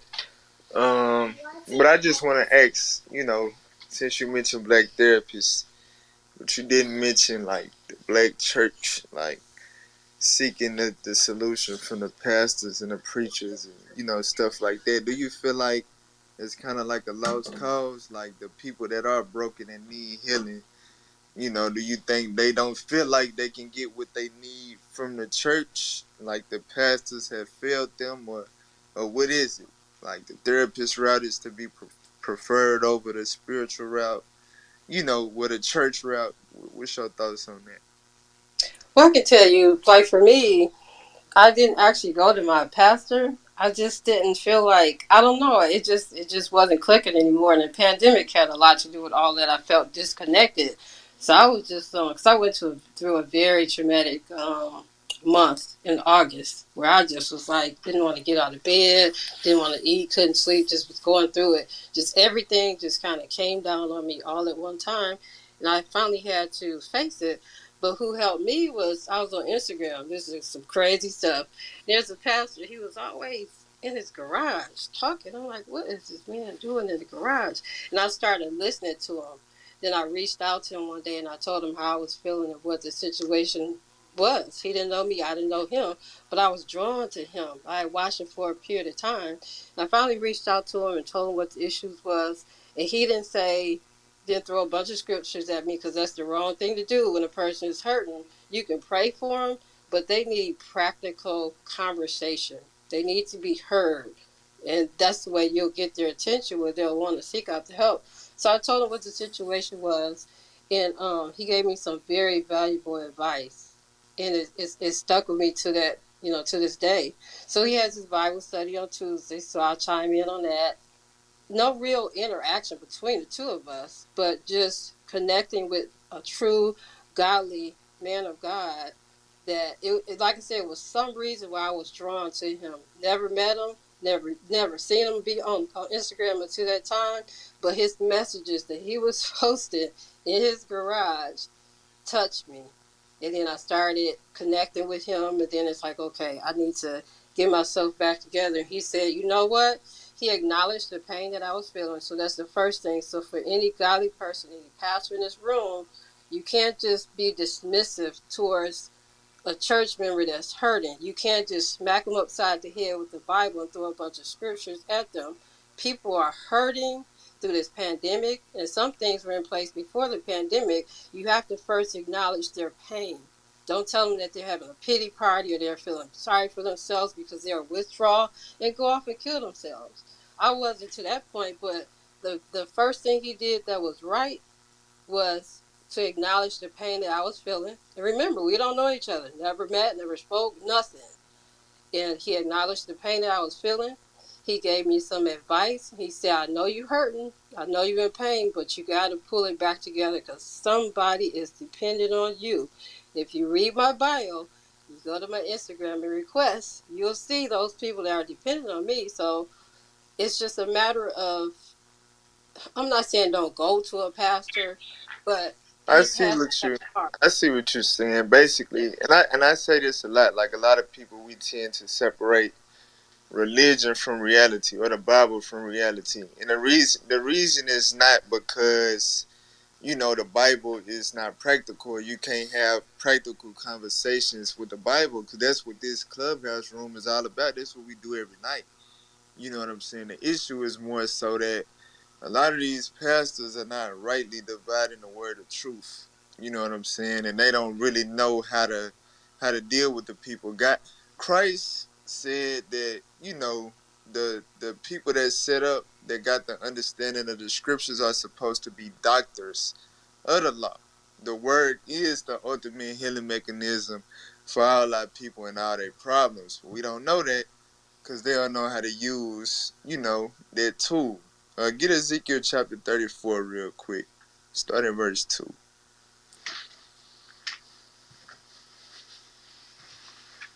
The book of Ezekiel, chapter 34 and verse 2. Son of man, prophesy against the shepherds of Israel. Prophesy and say unto them, Thus saith the Lord God unto the shepherds, Woe be to the shepherds of Israel that do feed themselves. Should not the shepherds feed the flocks? Right, so a shepherd is simply a synonym for pastor. It means the same thing. A shepherd is a leader over the people, somebody that's set up as a pastor to feed the sheep and to lead the sheep. It say that the pastors nowadays are focused on feeding themselves and feeding their pockets. They done made church into a business, and it's not a healing place for our people. That's why people don't go there or think that they belong there. They try to find other sources of healing, which is really no other true, genuine source. You know what I'm saying? But our pastors, they focused on feeding themselves and not the people. Just like, and that's the thing about black therapists. It's some out there that's genuine and know what they're doing and professional, but at the end of the day, it's a business. Same thing with hospitals, pharmacies, and all of that. They give you medicine that's really gonna keep you coming back. It's treatment. It's not really healing you. That's why when you try to go get herbal, healing stuff or whatever they got on the bottle, like this ain't really gonna do the job, blah, blah, blah. So they can sell their medicine. That's really gonna make your body worse. You know what I'm saying? The church has become a business like that as well because the pastors want to feed themselves and feed their pockets. Jump down to verse 4. Verse 4. The diseased have ye not strengthened, neither have ye healed that which was sick, neither have ye bound up that which was broken, neither have ye brought again that which was driven away, neither have ye sought that which was lost. So that's the job that God gave to the pastors, to strengthen them that's diseased, to heal them that's sick, to bound up that which was broken. God said the pastors ain't doing none of that. You know what I'm saying? That's what a pastor is set up for, to feed your people with knowledge and understanding and give them strength to overcome, because we are no oppressed people. We are types of traumatized. We all got different issues, and guess what? We all need the healing out of the word of God. At the end of the day, if we believe in God, if he the ultimate power source, then we shouldn't expect to get the healing power from any other source. You know what I'm saying? And he set up pastors to do that, but these pastors ain't doing their job, and that's a big issue. That's why people think they getting the right healing. They think they getting the right advice. Meanwhile, the statistics say different. Meanwhile, black marriage is continuing to fall apart because we drifting further and further away from the way that God set it up. You know what I'm saying? For his solutions, how we supposed to heal ourselves, is because the pastors not doing their jobs. They just trying to feed themselves and get dishonest gain. So I think that's a big reason why we drifting away from the church and trying to gravitate towards more, the black therapists or whatever. We got to be mindful because at the end of the day, that's a business. Real quick, get that in Sirach chapter 27. Sirach 27 and verse 1. That's why we got to be mindful, going through these type of avenues, you know what I'm saying, to get real life solutions.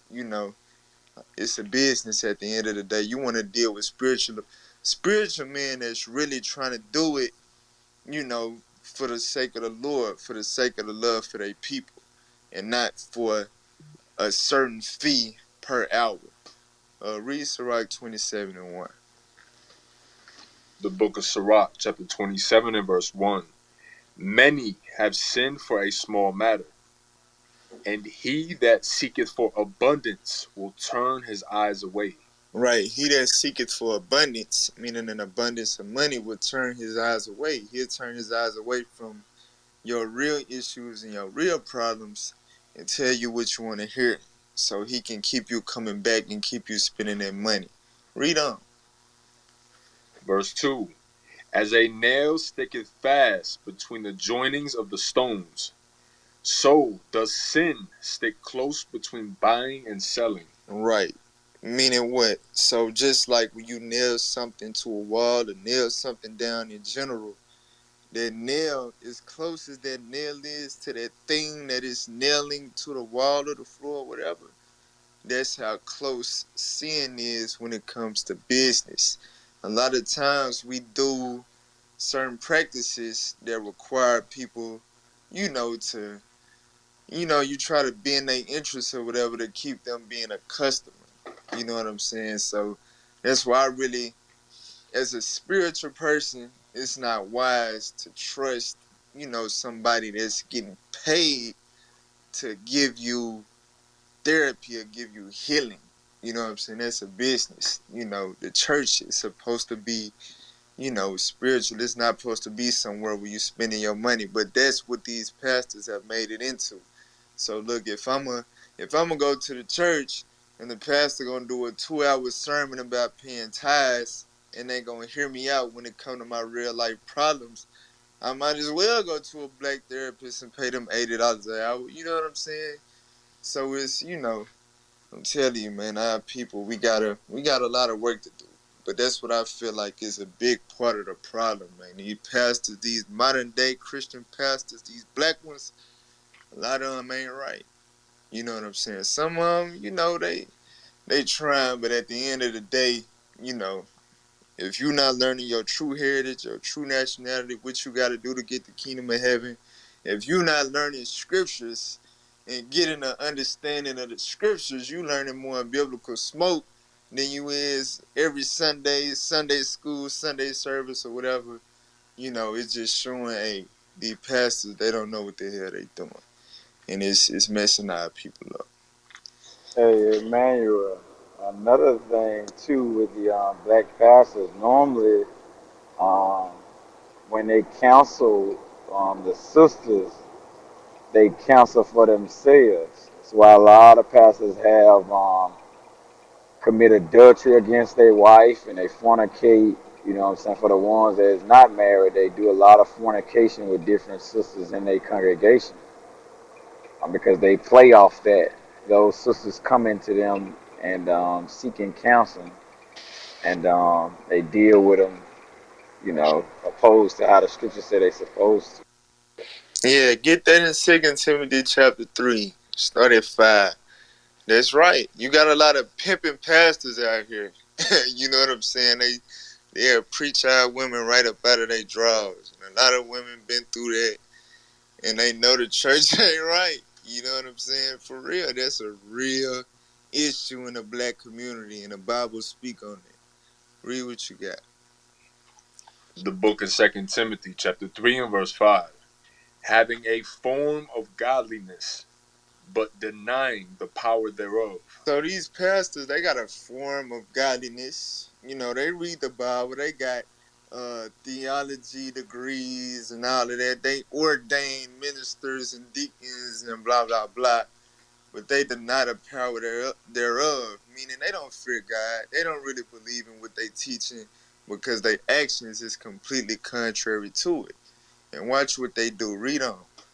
From such turn away, for of this sort are they which creep into houses and lead captive silly women laden with sins, led away with diverse lusts. So they see these women, these broken women that don't know no better, looking for a place of refuge and thinking that they confiding in the pastor. The pastor senses these things and he preys on these women and he manipulates them and end up creeping into their houses. You know what I'm saying? Turning into, the opposite of what a pastor's supposed to be. He go from a pastor to a player overnight. You know what I'm saying? For real, the Bible speak on that. That's what a lot of our pastors in the black community is doing. All right, I'm telling you, a lot of them just going all out. They straight up with it. They saying they got holy milk coming out of their genitals. They got women in the congregation eating their semen. Like, I hate to be so graphic, but I'm telling you, that's what our shepherds that's supposed to have the power to heal our people and bind up the brokenhearted and all of that. That's what they doing. They putting semen in our women's mouths and calling it holy milk. That's what we coming to in these last days. So, I hate that it's like that, but that's why you got brothers like us that's trying to right the ship and get our people back on the right track. You know what I'm saying? But I'm gonna mute my mic. Do we got anybody else trying to come on stage? Let me reset the room, man. Look, hashtag biblical smoke on Twitter. Let everybody know what the topic is. Why can't black and brown men and women get married? You know what I'm saying? It's a topic that a lot of us should be talking about, because if we continue to drift away from marriage, eventually we gonna become extinct. When you think about it, think about how in the old days you had marriages, and with those marriages you had big families. You know what I'm saying? They got 9, 10 children together coming out of one household. So now if you got these people that bounce around from relationship to relationship, or a strong independent woman that she don't mind getting abortions and stuff like that, on average they're gonna have 2 to 3 kids, and one of them kids in this society gonna mess around, grow up and be gay. Another one of them kids, they in an environment to where they might go to jail, they might go to prison, they might get killed, because of the community that they live in. So you got to think, if this cycle continues and we drift away from strong marriages in our community and building big families or whatever, hey, we'll literally become extinct out here. You know what I'm saying? So this is a topic we really, really need to be dealing with and talking about. If you're in the audience, and you really got something on your mind concerning the topic, hey, raise your hand, come on stage. This is what we got this stage for. But hashtag biblical smoke on Twitter. Ping your friends and family, that's messing around, shaking up, baby mamas, baby daddies, or whatever. We need answers. Why can't black and brown men and women get married? All right.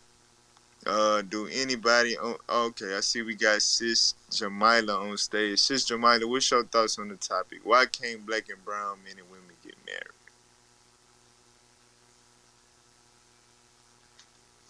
It's Jamila. Jamila, It's alright. I say it's because we're not keeping the laws and commandments. If we're keeping the laws and commandments, then we are doing things that we need to be doing to get married. We're,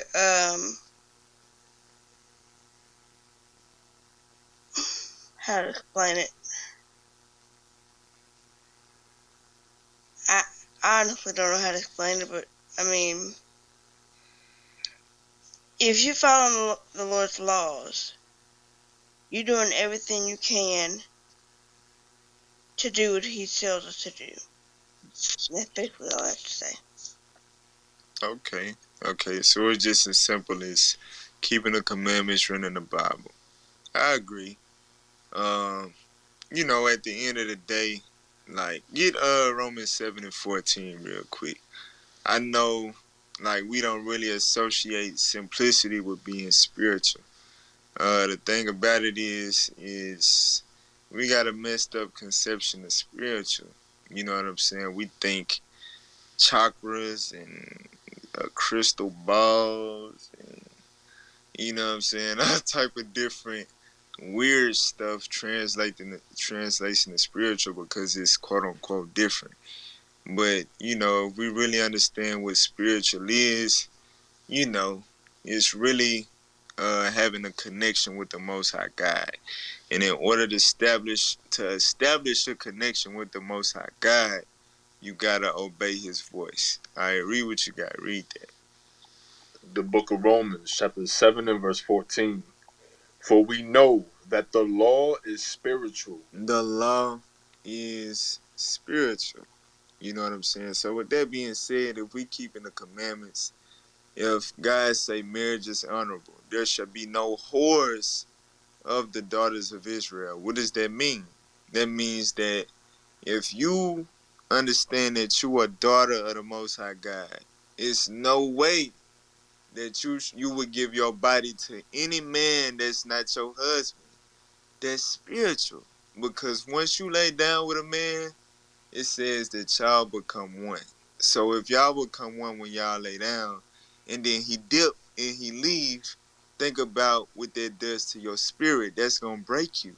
And that's why a lot of our women, they be broken, they be damaged, and then they just become desensitized. You know what I'm saying? They don't know who to trust, they don't know how to love or whatever, but they know how to have sex. And they just continue to do that. And babies come along the way. Toxicity come along the way. And they go on, they get, carnal success, they get careers or whatever, but they never really gain true happiness because they drifted so far away from God. I'm telling you, these laws are spiritual. If we understand, real quick, get 1 Timothy 2 verse 9. I want to deal with this and I want to ask, the sisters a question. Because, as men, I can speak for the men. I'm a man. You know what I'm saying? I know it's a difference between me seeing you, one way and seeing you another way. It's a spiritual thing. Read that. 1 Timothy 2 verse 9. The book of 1 Timothy, chapter 2 and verse 9. In like manner also, that women adorn themselves in modest apparel. Right. So God said that the women should adorn themselves in modest apparel. To be modest means to be covered up. You covered from, appearing in any way to provoke any type of sexual attraction. That means your curves covered up, your cleavage covered up. I can't see the toe of a camel in the front of you. I can't see how the thing curve and cuff in the back of you.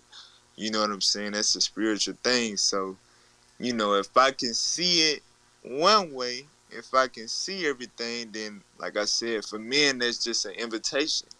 I don't gotta marry you.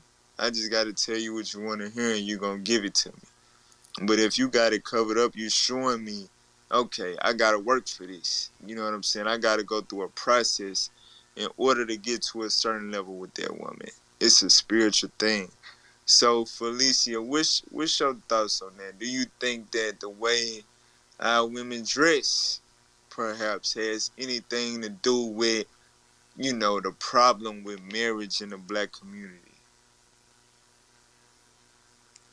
Wow, this is this is a deep one. So I'm just gonna be honest, and this is me speaking as a woman on what I see, what I observe. I think the way that you present yourself as a woman does um, predict what type of men you attract. And I've been in a lot of rooms on Clubhouse, and I sit back and I listen, and I look at the pictures and I look at bios, but I see a lot of pictures of women that are just practically naked. You go to their Instagram page, you see the same thing, And then we in these rooms, we have conversations, as women, some of the rooms are locked. And you have to be honest with them, look at how you present yourself. No, we could be completely covered up. Like pictures that I posted that have gone viral, I am completely covered up. You can't see anything. It's just the reputation of who I am that attracts people. And a woman that's covered up is gonna attract a different kind of guy than a woman that shows everything. She could be beautiful, nice body, hair laid out, but when you're showing everything, what are you advertising? This is all I have to offer. So that's pretty much all you're gonna attract. You'll get their attention, and they might buy you things and do things for you, but they won't marry you because eventually, like I have boys. And my boys, my youngest son, we have some very, very real conversations. He'll tell me, yeah, I dated girls before because I never even knew he had a girlfriend. He's like, but I didn't introduce them to you because that's not the type of person I want to bring and present to my mother. So young ladies have to keep that in mind too, that the way that you present yourself, it sometimes do determine what type of man you're going to attract to you. It's not all about how you look all the time. It's about, and a real man, whether a godly man, a man that's got something going for himself, that's a real man. He's gonna look beyond your physical. Okay, he's gonna cause I was teased by a lady who was really being harassed on Facebook at one time. She said I looked like a librarian and just said a bunch of negative things about me because she liked the person I was dating at the time. And that was so crazy, but it didn't bother me because it's like I am who I am. And I feel like once I start communicating, or once any woman starts communicating with a guy, if he's a real person that's about his business, your conversation is going to run a real man away because you have nothing to offer. You can't even um, talk about things that matter in the world and different current events or whatever. You got to have the intellectual side and the spiritual side. So showing off everything is just, you just bringing that negativity to yourself and you asking for trouble. You're going to attract the wrong type of person and it's not going to end well because of how you presented yourself in the first place. Hey, that's heavy what you saying. So what a lot of people don't understand is, and it's right there in the scripture that we read too, about women adorning themselves in modest apparel. Matter of fact, read on in that scripture real quick, Caleb. Yeah, 1 Timothy 2:9. the book of 1 Timothy, chapter 2 and verse 9. And like manner also, that women adorn themselves in modest apparel, Mm-hmm. with shamefacedness and sobriety. So more often than not, what comes with modest apparel is shamefacedness and sobriety. All right, so a woman that's not all over the place, she not sloppy, and she shamefaced. That means that she's shy. She not exposing her body and putting herself out there to attract the wrong type of men. She got a certain she's circumspect with her conversation. You know what I'm saying? It's, the way you dress, a lot of times it reflects, what's going on within that brain of yours. Get Proverbs chapter 7 and verse 6. So the Bible tells us exactly what type of man you're gonna attract if you dressing like a whore, you know what I'm saying, and your conversation is not intelligent or not shamefaced. All right, Proverbs chapter 7 and verse 6. The book of Proverbs, chapter 7 and verse 6. For at the window of my house I looked through my casement, and beheld among the simple ones, discerned among the youths, a young man void of understanding. A young man void of understanding. This type of young man right here is the type of young man that Summer Walker will make a whole album about. After, he didn't hit it and been with her, you know what I'm saying? But this the type of man that our women be making R&B CDs about. These young men void of understanding that don't know how to take responsibility of a life outside of their own. All right, but let's see what type of woman is going to attract this young man with no understanding? Continue to read. Verse 8. Passing through the street near her corner, and he went the way to her house. In the twilight, in the evening, in the black and dark night. And, behold, there met him a woman with the attire of an harlot. You see that? Look what this young man, void of understanding, look who he ended up linking with. You know what I'm saying? Mind you, this the man that, irresponsible. He gonna lie to you. He a young, he don't got no understanding. He don't know how to treat a woman. But he ends up with this woman that has the attire of a harlot, meaning she dressed like a hoe. Read on. And subtle of heart. Mm-hmm. She is loud and stubborn. Now they're talking about her conversation. She not intelligent. She not sweet. She not shy. She not shamefaced. She not sober-minded. She is loud and stubborn. She overly opinionated. She don't know how to be submissive. She like to overtalk men. You know what I'm saying? She like to dress a certain. I'm telling you, these women that you see, majority of the time, you know what I'm saying, when they got these flamboyant pictures and they showing their body and they super bold and confident, they got a real bad mouth on them too. You can't tell them nothing. The only men that they'll end up, linking up with on a certain level is a young man that's void of understanding. Because a man that got sense about his business ain't gonna settle for no woman who ain't gonna get with his program. And a woman that's gonna advertise herself to the whole world. That ain't how it go. You know what I'm saying? You attract what you are. You know what I'm saying? It is what it is. I know they say opposites attract. That's not really true.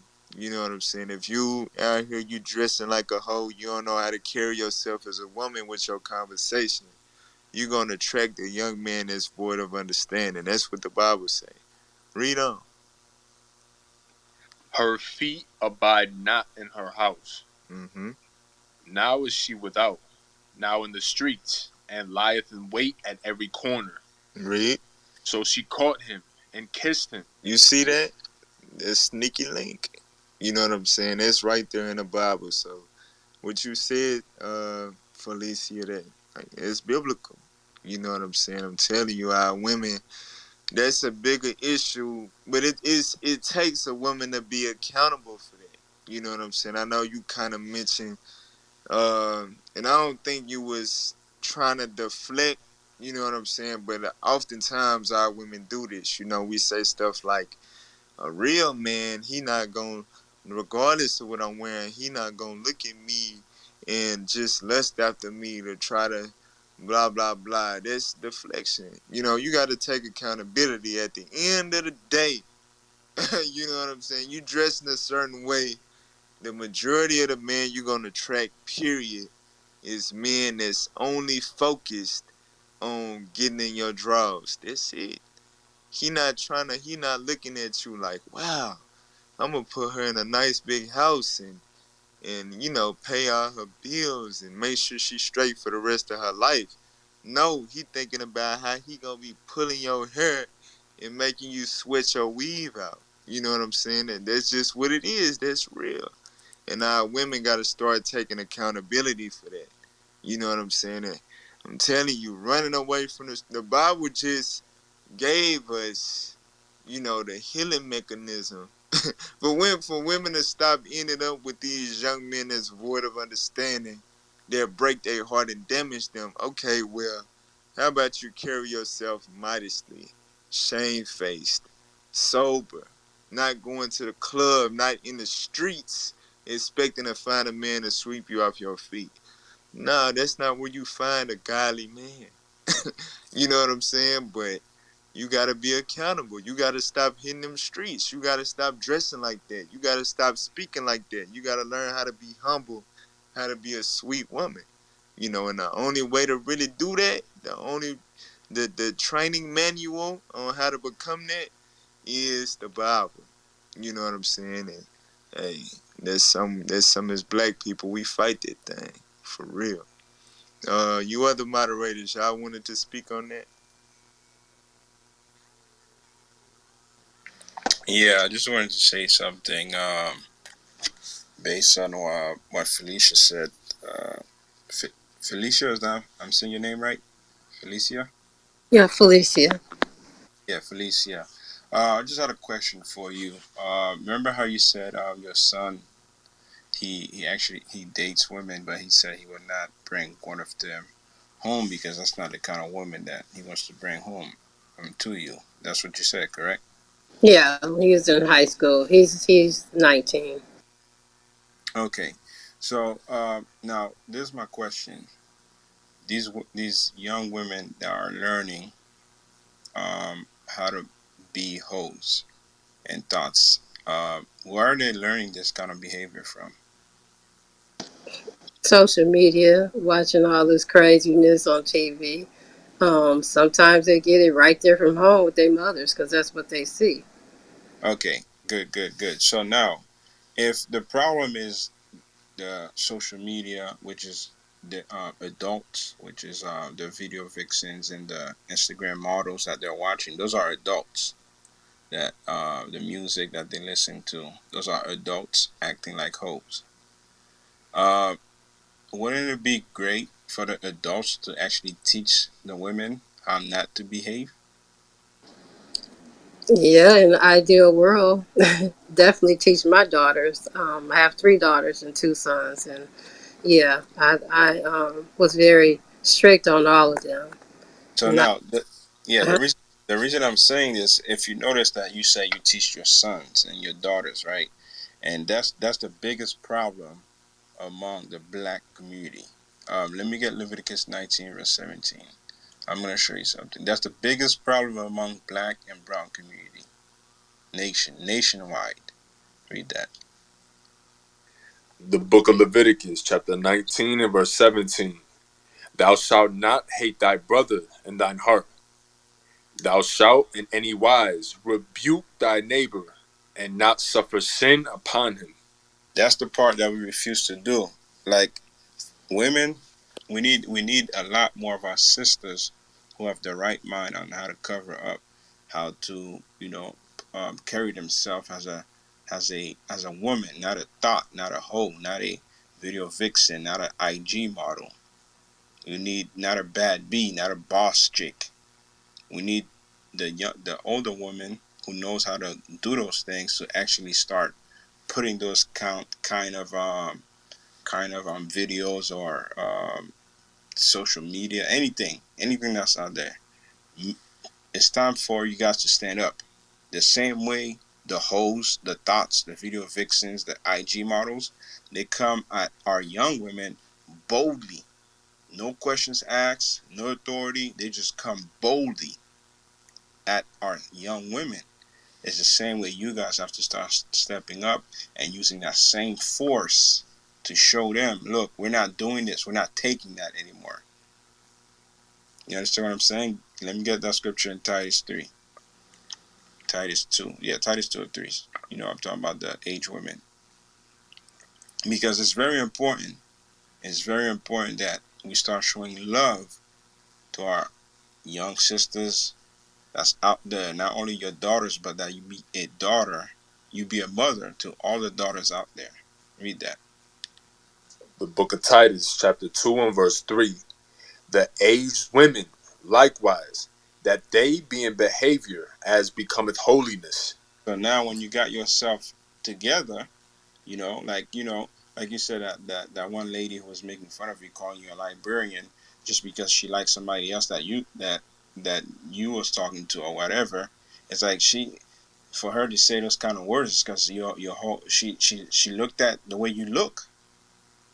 A women value other women's opinion. Women don't dress for men.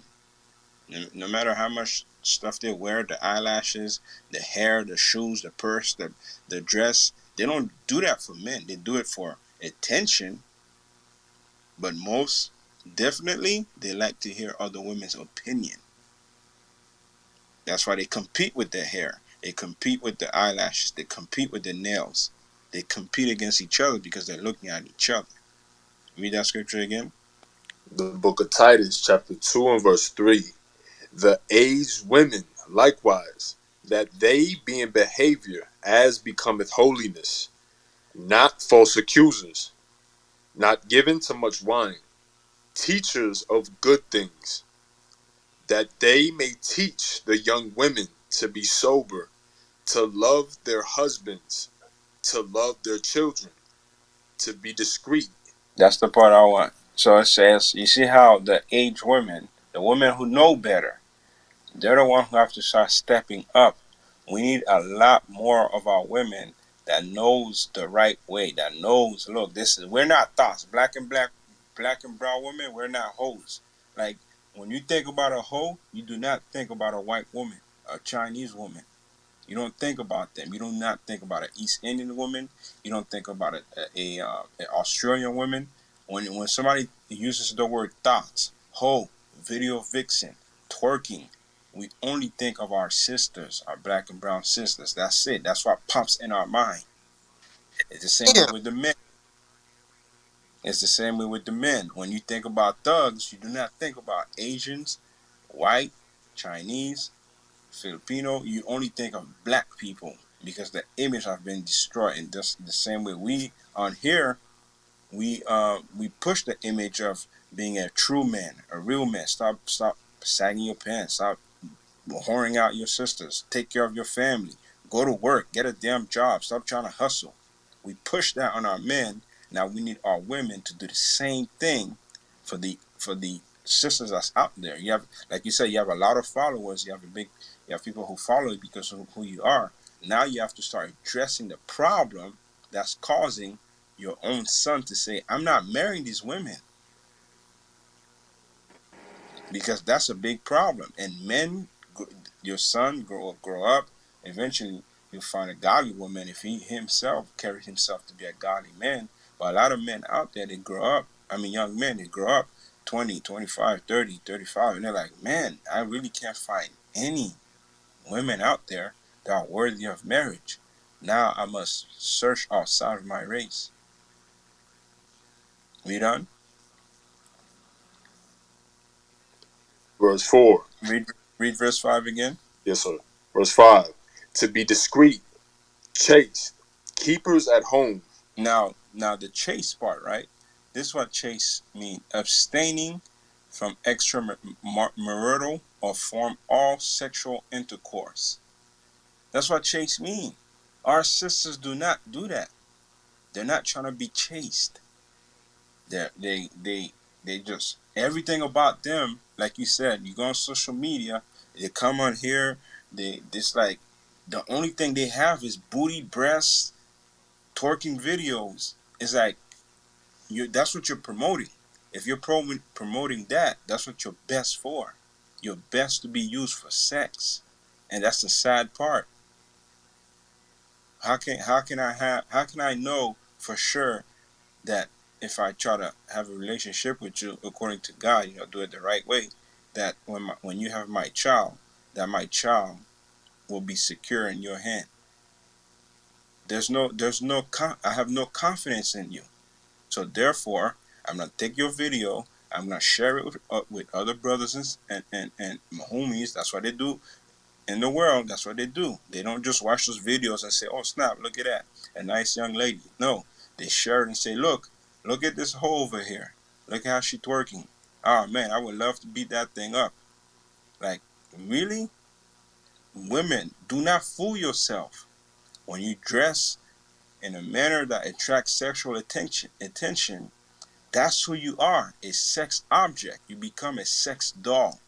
You're done being used, you tossed away, and you deflate. Now you're in a corner, no one wants you until somebody moves on to the next new model that's not new. A new booty that's not new booty. Booty does not change. It does not come triangle. It does not become some kind of octagon shape. It's the same thing. Just a different lust. Read. To be discreet, chaste, keepers at home, good, That's the obedient. part. Keepers at home. Remember how Emmanuel brought out earlier in Proverbs 7. The seductive woman who dresses and modestly, she doesn't stay home. It's like I just don't get it. Like why women think it's a bad thing to stay home? She It's a good belonged thing. to the streets. Yeah, that's what it says. Like when you don't want to stay home, you belong to the streets. Like this is a saying among our people. When you hear the words "she belongs to the street," you do not think of any other race. You could do the social experiment. When you say the word "hoe," who comes into your mind? That's why this thing is. It's like we need more of our older sisters to step up, gather together, form a group, do what you have to do. The same way they're coming at you headstrong, full force with the thoughts, with the hoish manners, the whoremongering. The same way they're coming at you full force, you need to come at them full force with dressing modestly, being respectful, full force, head to head. Read on. Keepers at home, good, obedient to their own husbands. That's the part right there. Women don't want to do that. Modern women don't want to do that today. They don't want to be obedient to their own husbands. They want to be obedient to their homegirls, their gay friends, their mother.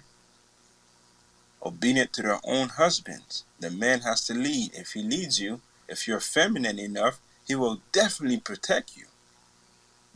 Just think about a baby. The reason we will be quick to defend a baby is because the baby is at its innocent form.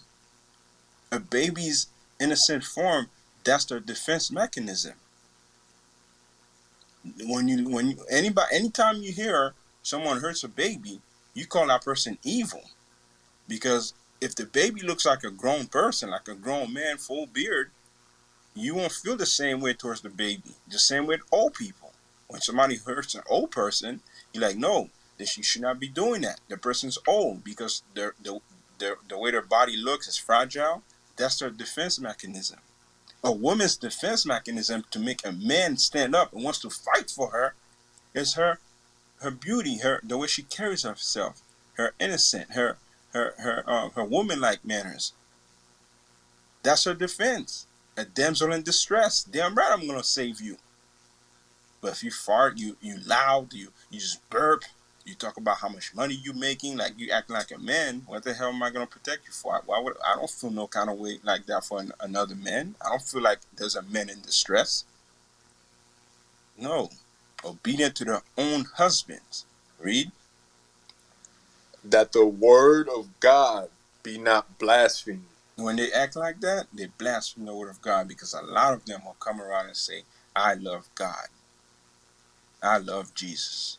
I'm a Christian. It's all, you don't judge me. You can't judge me.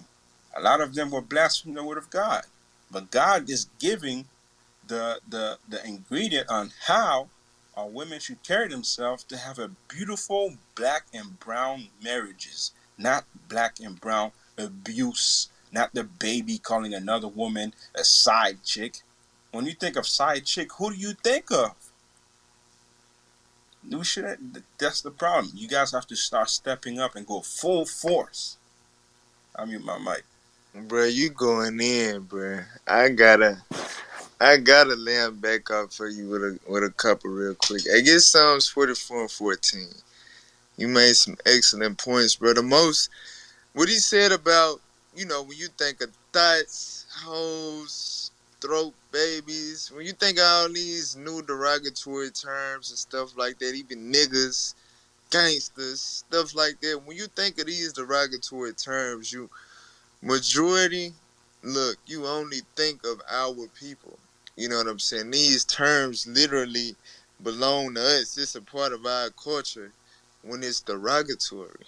You know what I'm saying? Watch what God said about that. Read that.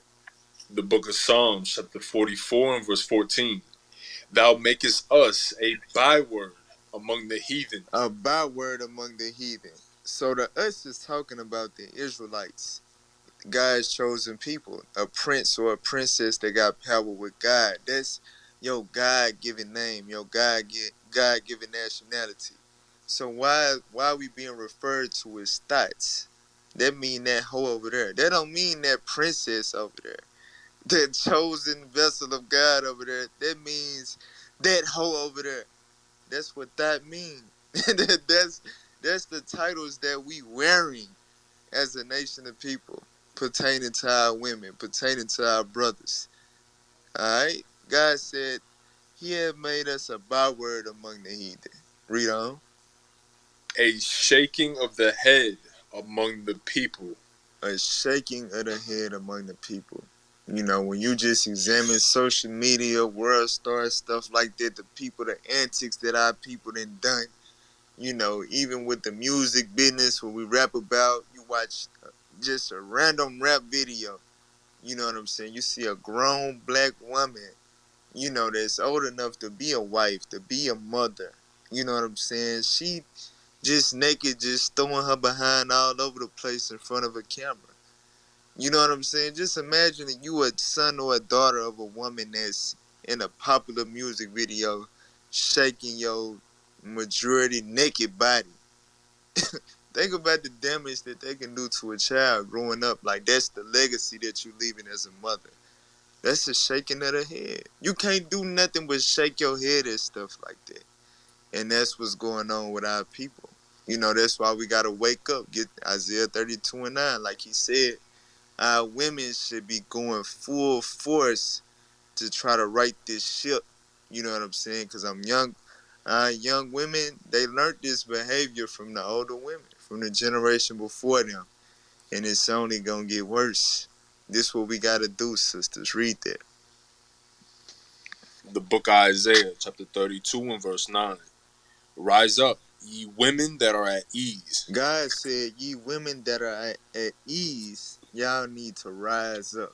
Because y'all been fed a lie.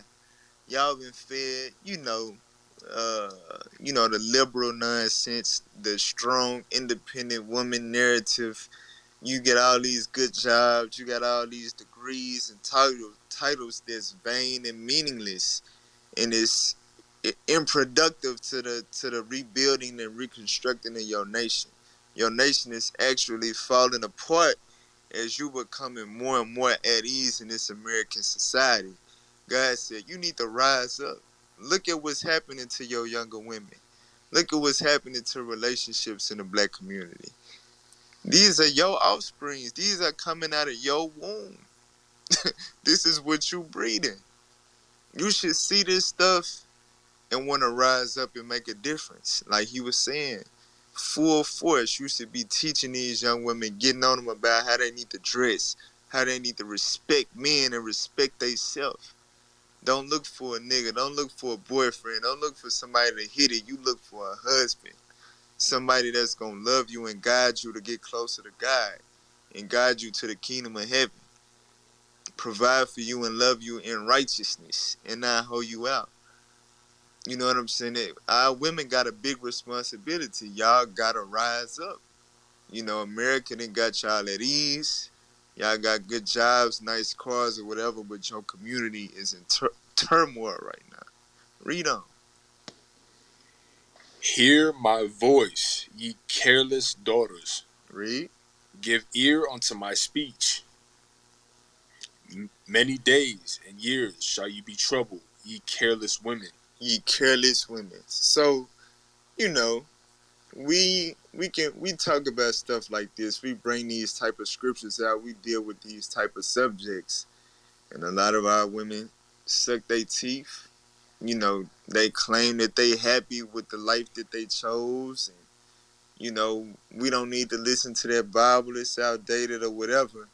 God said, many days, many years shall you be troubled. You since you don't care about your nation, you selfish, you only worried about yourself. You're not concerned about what's happening with this younger generation, how it's waxing worse. Guess what?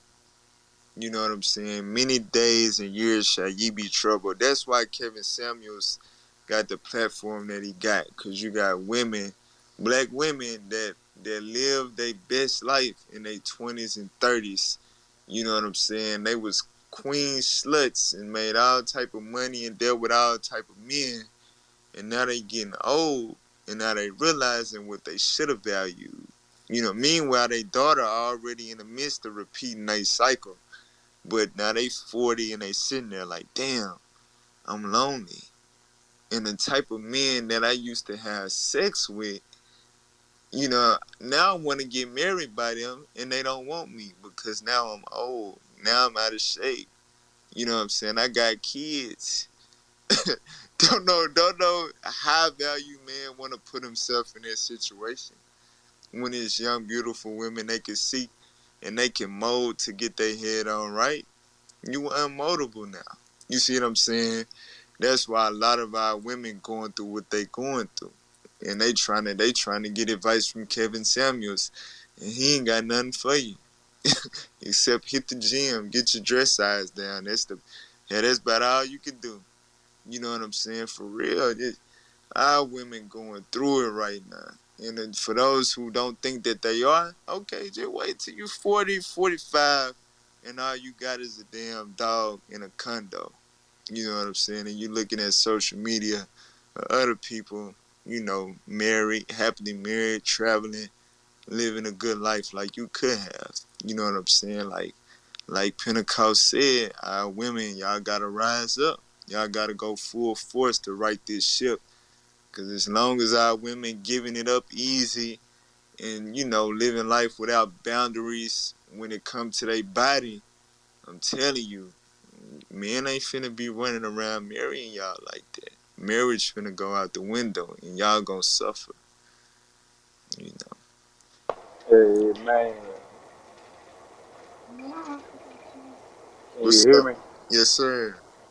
Hey, that's a strong, heavy point um, that you and Pentecost hitting on. In regards when it comes to our sisters, because in our communities, the women teach that the kids can have girlfriend and boyfriend.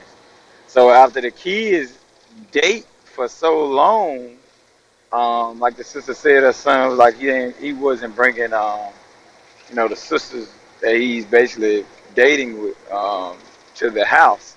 When they do that, it teach the man not to value the women in regards to having marriage instilled in their mind. It tends to just have them to look at the woman, like you said, like a sex emblem.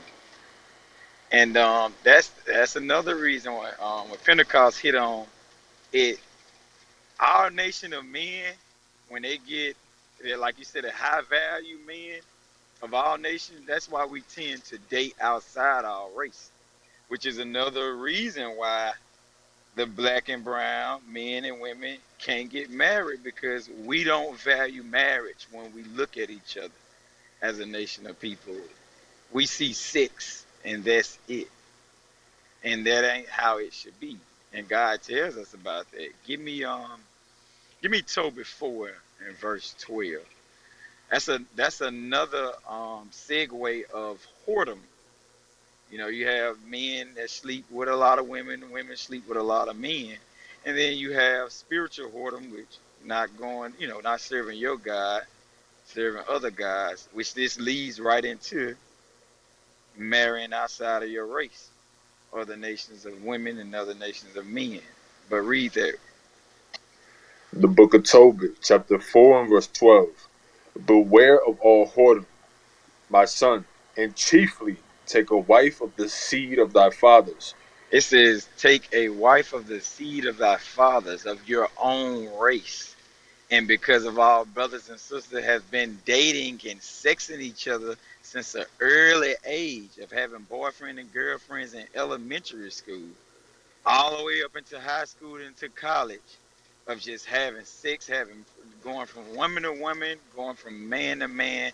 The marriage idea in our race is depleted almost completely when it comes to us dealing with each other in marriage. The right way, according to the Bible. Read on. And take not a strange woman to wife, So we don't supposed to deal with strange women. These are women that's outside our nation. These are men that's outside the black and brown community, the blacks, Hispanic, and Native American, so-called. Read on. which is not of thy father's tribe, Uh-huh. for we are the children of the prophets. It says No. for it says for we are the children of the prophets, meaning God chosen people, the people of the book. That's why we can read, we can go throughout this Bible and find every scenario that is current and that affect us as a nation today. You can find everything in the Bible in ancient time and biblical time. Read on. No. Abraham, Isaac, and Jacob. Remember, my son, that our fathers from the beginning, even that they all married wives of their own kindred. It says this thing was from the very beginning that we value marrying our women, only our women, dealing with our women, dealing only with our women. But in 2021, we don't value that thing. That's the reason why. As soon as um all of these basketball players, all of these comedians, all of these football players, these high value men that make it in society, becoming successful, they take a woman of another nation because they see our women only as a sex implement and not as honorable in regards to taking her to be a wife. Read on. And were blessed in their children, and And their seeds it says, and they was blessed in who? in their children. We don't have a blessed nation of kids. Our nation of kids is out of order. Because why? We teach them at a young age to whore their bodies out. Whether it be with our daughters or whether it be with letting the son date. Letting the son date the young girls and not letting your daughters date young men because you feel like you don't want her to get pregnant while she's in your house. All of that is against God. All of that is opposing to God commandments. All right, go from there real quick and get me the book of Sirach, chapter 26, and start with verse 21. The book of Sirach, chapter 26 and verse 21. So thy race, which thou leavest, shall be magnified. Start up at verse 20 real quick for me. Yes, sir. Verse 20. When thou hast gotten a fruitful possession through all Uh-huh. the field.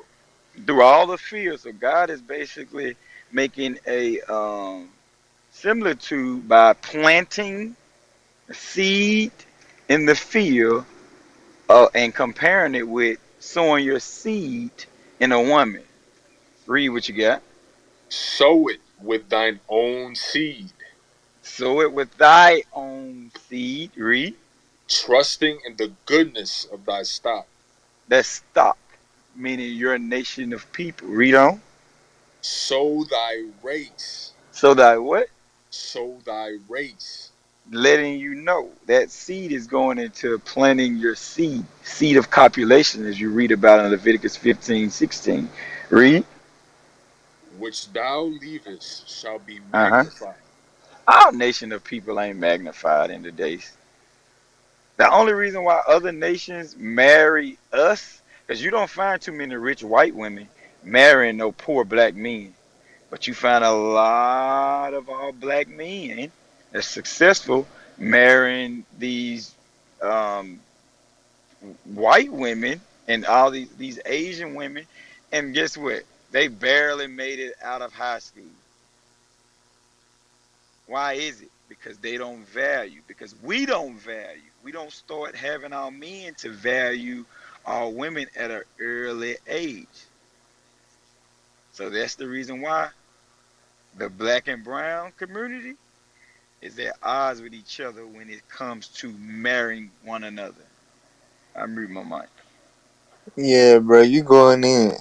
that's that's a heavy point, bro. Like, you know, if you a black man on your road to success, you deal with black women who don't know how to carry themselves. A lot of them be stubborn, ungrateful, unappreciative. Don't really got reverence for you as a black man. Hell, when you grind it out and become successful, hell, you fed up and you go and sin against God and go and get you another race of women, which furthers the destruction of our nation. Sis Felicia, what's your thoughts on what judgment they brought out? Cause that's a heavy thing right there. I know it's a sensitive topic too, but in regards to women, you know, having to change, their behaviors and stuff like that in order to retain their black men, especially the successful ones, because they get on and leave you for a white girl. What y'all gonna do about that? I hear you. So listening to different things you guys are bringing up and talking about is making me feel pretty good as a mom when it comes to my sons and my daughters. But I'm gonna focus on my daughters right now. My youngest is married. She has two girls. She is a full time college student, and because her husband wanted her to focus on school, he didn't want her to work. Um, right now. Just her focus on getting her degree, and he pays the bills. My second to the oldest, she has my youngest, she's in school for radiology.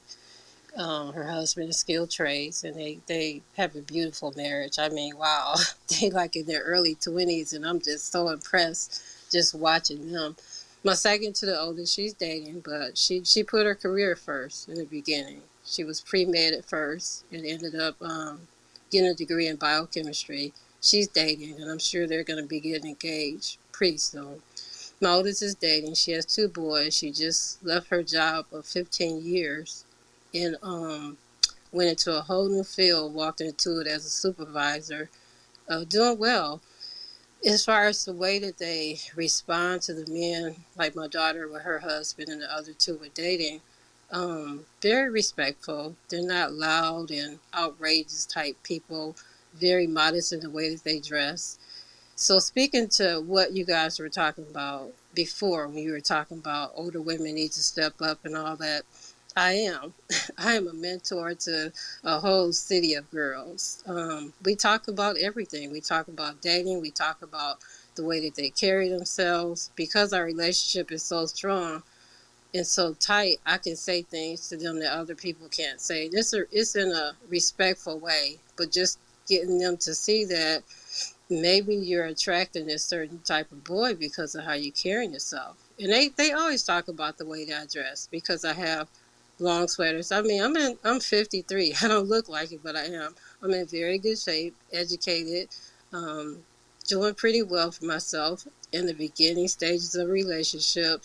He's very respectful. We get along well. So, I have it together as far as that, but I've always dressed very modestly. And he's like, why are you always wearing these long sweaters? It's like, I want to be covered up.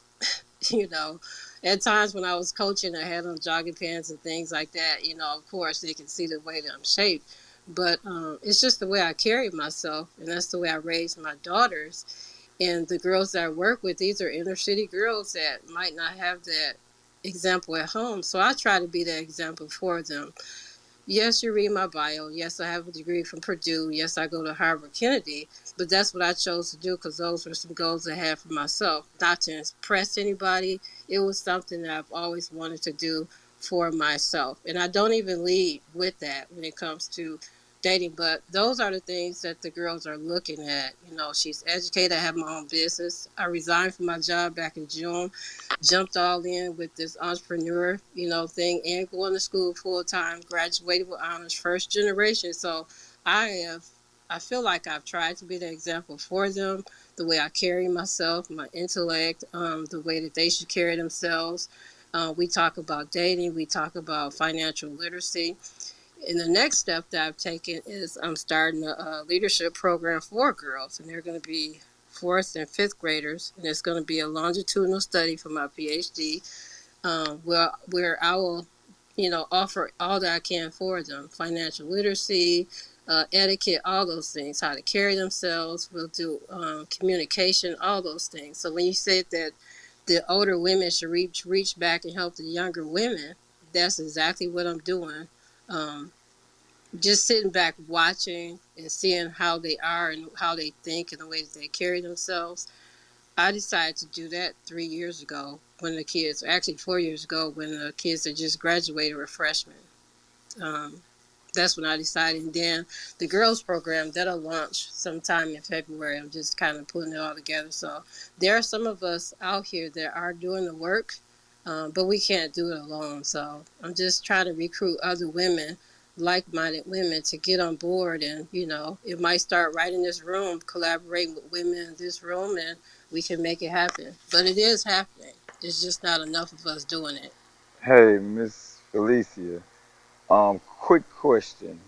Being that you stated that you're around a lot of young sisters and you're mentoring them and guiding them, basically giving them counsel. What is your counsel in regards to young women when they come to you in regards about being sexually active? Because I know, we've been in high school, we've been in college, and we know pretty much about 90 to 95% of our population of women and young men are sexually active. What's your counsel to young women in regards to that subject that you give them? I'm very, very real with them. And that's the thing about building relationships with young people. When they start to trust you, they trust what you say. And I'm very honest with them. I just tell them it's just not worth it. I know that you guys got these hormones. You might like this guy and you want to go all in. If you decide to do that, protect yourself, but it's just not worth it. And I give them a lot of examples of experiences I've had, some of my friends that are my age, things that we experience, and just let them know, and just what I do, I try to get in their head and let them see their value and their worth, and it's working. It's just amazing to see the transformation in some of the girls. Some, I mean, you can't save everybody, but just talking to them and building up their self-esteem, because that has a lot to do with the way that the girls carry themselves when they sleep around with different guys, or just feel like this is the only way I'm going to keep them. You get inside of a young lady's head and you build that confidence up, and you let her know that, help her to see the value and her worth. Her whole mindset changes, where it's almost as if, I can't say that they turn arrogant. They just start seeing themselves differently, and they start carrying themselves differently. And I can see the difference in, before the pandemic, how they would transform and start changing the way that they would dress. All of a sudden, they stopped wearing the weave, because I don't wear weave. This picture that I have is my hair. I have super straight black hair. It was down my back. I cut it and they had a fit. But they started taking the weave out. They stopped wearing those crazy looking eyelashes. Like, we talk about stuff, it's like, why do you guys wear that stuff? It just looks a hot mess. I could say that to them, because they weren't getting it done professionally and it just looked bad. So I just started seeing a transformation where they started taking those things off. I mean, for a young lady to tell me that she wears weave and dresses the way that she does because she doesn't feel pretty without that stuff, that's deep. That's some deep rooted stuff that I wanted to help her unpack. So as we got closer, and I just kept presenting myself in a certain way, and I'm not saying that I'm perfect. I just always been conservative my whole life. I was real skinny, so I didn't want to show my body anyway. Now that I'm older and more shapely, I still don't want to show it. I just feel like I don't want to attract that kind of attention. But I started noticing the changes in how they would carry themselves, the weave. They stopped wearing the weave, the eyelashes, and just being them natural selves. And just me being there to help build them up, I saw changes in a lot of them. So it's just getting inside their head and letting them know that, he gonna be with you today, and as soon as he sees somebody with a bigger chest or a bigger butt, he gonna go for her. She's gonna do some things that maybe you won't do, but that's okay. Let her go ahead and do it, and just have some self-respect. So the answer to that question is getting inside of their head, building that confidence up, and letting them see, their worth is how I got them to some of them to change. Okay, hey sis, I like what you're doing. You're doing a lot of positive stuff. Getting them to change their mind, the way they behave, and the way they carry themselves. That's good, sis, and that's what we need. We need a lot more of our older sisters to do the same. But one thing I would say that maybe, well, not maybe, that I think you should add to help them out and spiritually is the Word of God, and this is why I say that. Caleb, can you read Romans 7, verse 12, and then jump down to verse 14? The book of Romans, chapter 7 and verse 12. Wherefore the law is holy, and the commandment holy, and just and good. Verse 14. For we know that the law is spiritual, but I am carnal, sold under sin. Now, the reason I brought that out is because what you're doing is very good, but what can make it be more effective spiritually will be the laws of God, because the whole reason our sisters and brothers, are not marrying each other and just living lawlessly is because we have no moral standards to hold ourselves accountable. It's just um, like just to paint the picture carnally, the reason people don't go out there and steal everything from whoever they want is because there is a judgment or penalty for them breaking a law that says do not steal. So because of that law, it causes human beings to behave in a manner that is limited to just be willy-nilly and do whatever you want. So it's the same way with the laws of God. It's spiritual, meaning that when the laws of God are brought to our people, when they break it, the results that they get are carnal. So they break a spiritual law that they cannot see, but the results are carnal, physical, and some of them are spiritual, mentally, of course.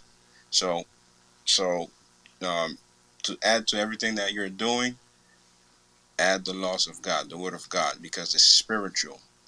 The words are very effective, and there's nothing more effective than the Word of God, because it pierces through. So it's a double-edged sword. Who remember what that scripture is at? If Caleb, if you remember, get it for me, Yes, sir. and let me know when you got it. But the Word of God is very effective. It does something to people's soul. It does something to people spiritually. It does something to people's mind. All right, you got that, Caleb? Yes, sir. The Go book of ahead. Hebrews, chapter 4 and verse 12. For the word of God is quick and powerful and sharper than any two-edged sword, piercing even to the dividing asunder of soul and spirit, and of the joints and marrow, and is a discerner of the thoughts and intents of the heart. So that's what it does. It will discern. It teaches discernment. It teaches our sisters to have discernment, our brothers to have discernment, to say, you know what, this is a good person according to the Word of God, according to the laws. I examine them. I see how they're living. Now I have a moral standard that I can guide my life with, that I can hold other people up to. You understand? So that's the spiritual aspect that can definitely take it to another level. And I'm glad that you're doing all those other things. That's good, and we need more of our older women to step up and do the same. Like you said, it's hard work. You can't do it alone. Other sisters, you should be recruiting. Well, they should be seeing your example, the other older women, and follow suit. But I would just say learn to add the spiritual aspect of it. Yes, definitely. In a school setting, you're kind of limited. I got in a lot of good trouble when it came to that. But now that I've resigned and I stepped out on my own, and I can tailor make it towards what I want it to be, yes, you're right. I can add that to the process. All praises, sis. And make sure you could also email us at biblicalsmoke@gmail.com. And, you can share some of the information that you have and any information that we need, because we also have mentorship out there that we teach through the men. We teach them how to fix cars, how to fix computers. We have different career workshops that we do on the weekly basis every Sunday. So we also are out there doing stuff. So that's good, sis, that you're doing. So make sure you reach out, okay, sis? Okay, what did you say it was? I'm gonna write it down. Yes, biblicalsmoke@gmail.com. Got it. I'll definitely do that. Thank you, sis. And all praise to the Most High. So I reset the room, make a final attempt to get others to come on stage and pitch into the conversation and ask any questions. Once again, the topic: why can't black and brown men and women get married? Alright, it's an issue in the black community, the black and brown community, and we trying to bring forth solutions. One thing about it, biblical smoke, certain topics. A lot of people got a lot of stuff to say when it's, basically drama, speculation, just random stuff. But when we dealing with things like this that come with conviction, if you're not living a certain way, if you're a part of the problem, you're going to kind of hide your face from it and stuff like that. But, you know, this is where you need to be. This is what you need to be learning right now. You need to be getting every question that you got answered. You need to be voicing your real concerns within your community so it can be fixed. All right, so make sure y'all hashtag biblical smoke. Ping your people to the room that you know is up and ain't doing nothing, and they need to learn. They need to learn what we're speaking on with this subject. And also, if you got any questions and just want to contact us on a further level, email us at biblicalsmoke@gmail.com. All right, make sure you also follow the moderators on stage, so it can help notify you whenever we get on and we speaking on different topics, on Clubhouse. So, and I just want to say also with what Felicia was saying about what she doing with the young women, real quick, get Ecclesiasticus chapter 22 and verse 4. Um, like I 1,000% agree with what Pentecost said. Uh, if you get in contact with us, you'll meet some women who can support you in adding that spiritual aspect. What you're doing with the younger women, because that's definitely that's really all that's missing in order to really build these young women up to break these generational curses. You know what I'm saying? But also, like he said, I do want to commend you for the stuff that you are teaching them, because a lot of our women, unfortunately, they grew up as parents, as mothers, just on the phone all day. You know what I'm saying? Not really giving the young women a real perspective on life, and how to really maneuver through life and not just ride the wave along the way and go through different turbulences and stuff like that that they could have avoided. Read Sirach 22 verse 4. The book of Sirach, chapter 22 and verse 4. A wise daughter shall bring an inheritance to her husband, but she that liveth dishonestly is her father's heaviness. Right, so it says a wise daughter, a woman that was raised correctly, brought up correctly, she will bring an inheritance to her husband. That means that she has something to bring to the table. She's not a simple, what I'm saying, don't know nothing, no skills, no type of assets, just a body. You know what I'm saying? Nah, she got something to bring to the table. You know what I'm saying? So that's good what you're doing, because you're giving you giving the women something to pursue as far as like to build them up intellectually, and to really get themselves values and morals to stand on instead of just being out here really like meat. A lot of these young women out here, they meat for these young lions out here to prey on to eat. Snatch up and eat and swallow up. So I do want to commend you for what you're doing. You're giving the women something to bring to the table when they do come across a godly man. Get a Sirach 7:26. Because this is what we see a lot of because of a lack of what you're trying to put forth the effort to do. Sirach 7:26. The book of Sirach, chapter 7 and verse 26. Hast thou a wife after thy mind? Forsake her not. So God is talking to, the godly man, the man that studies and reads the Bible and applies what he reads, right? He says, if you have a wife after your mind that's on that program, being righteous, seeking God, having me as the foundation, don't forsake her. God is telling the black man to be faithful. Don't abuse your black woman. Don't forsake her. Don't leave her. Don't be an infidel. Forsake her not. Take care of that woman that's after your mind. Read. But give not thyself over to a light woman. And that's a mistake a lot of our young men make. They fall to a light woman. A light woman is one of those women that don't have anything to bring to the table.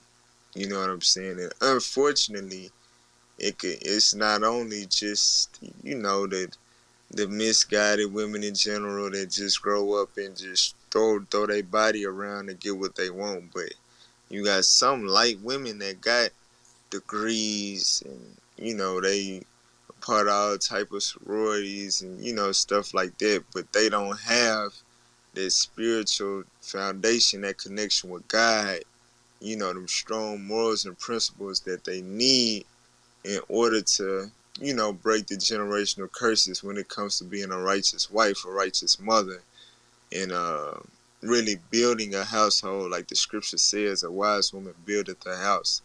We have a lot of light women. You know what I'm saying? Light as in not bright, like not smart, not spiritual.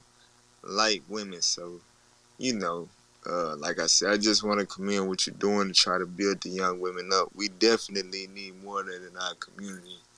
And like what Pentecost said, we got to make sure that we also, you know, adding the spiritual aspect to it.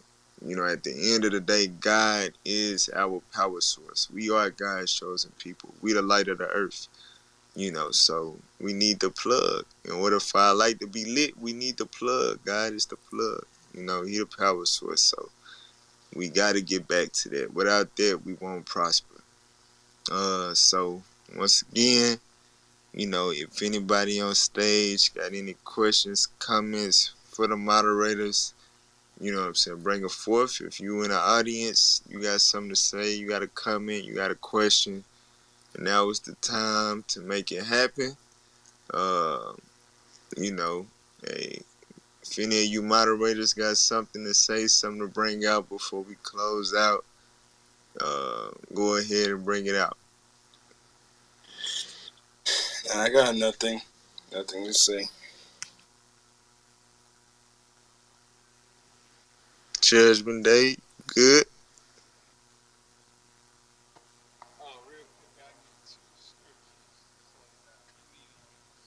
Your mic real low. All right, can you hear me now? Yes, sir. I said I close it out with two scriptures. Give me Ephesians 5 and verse 29.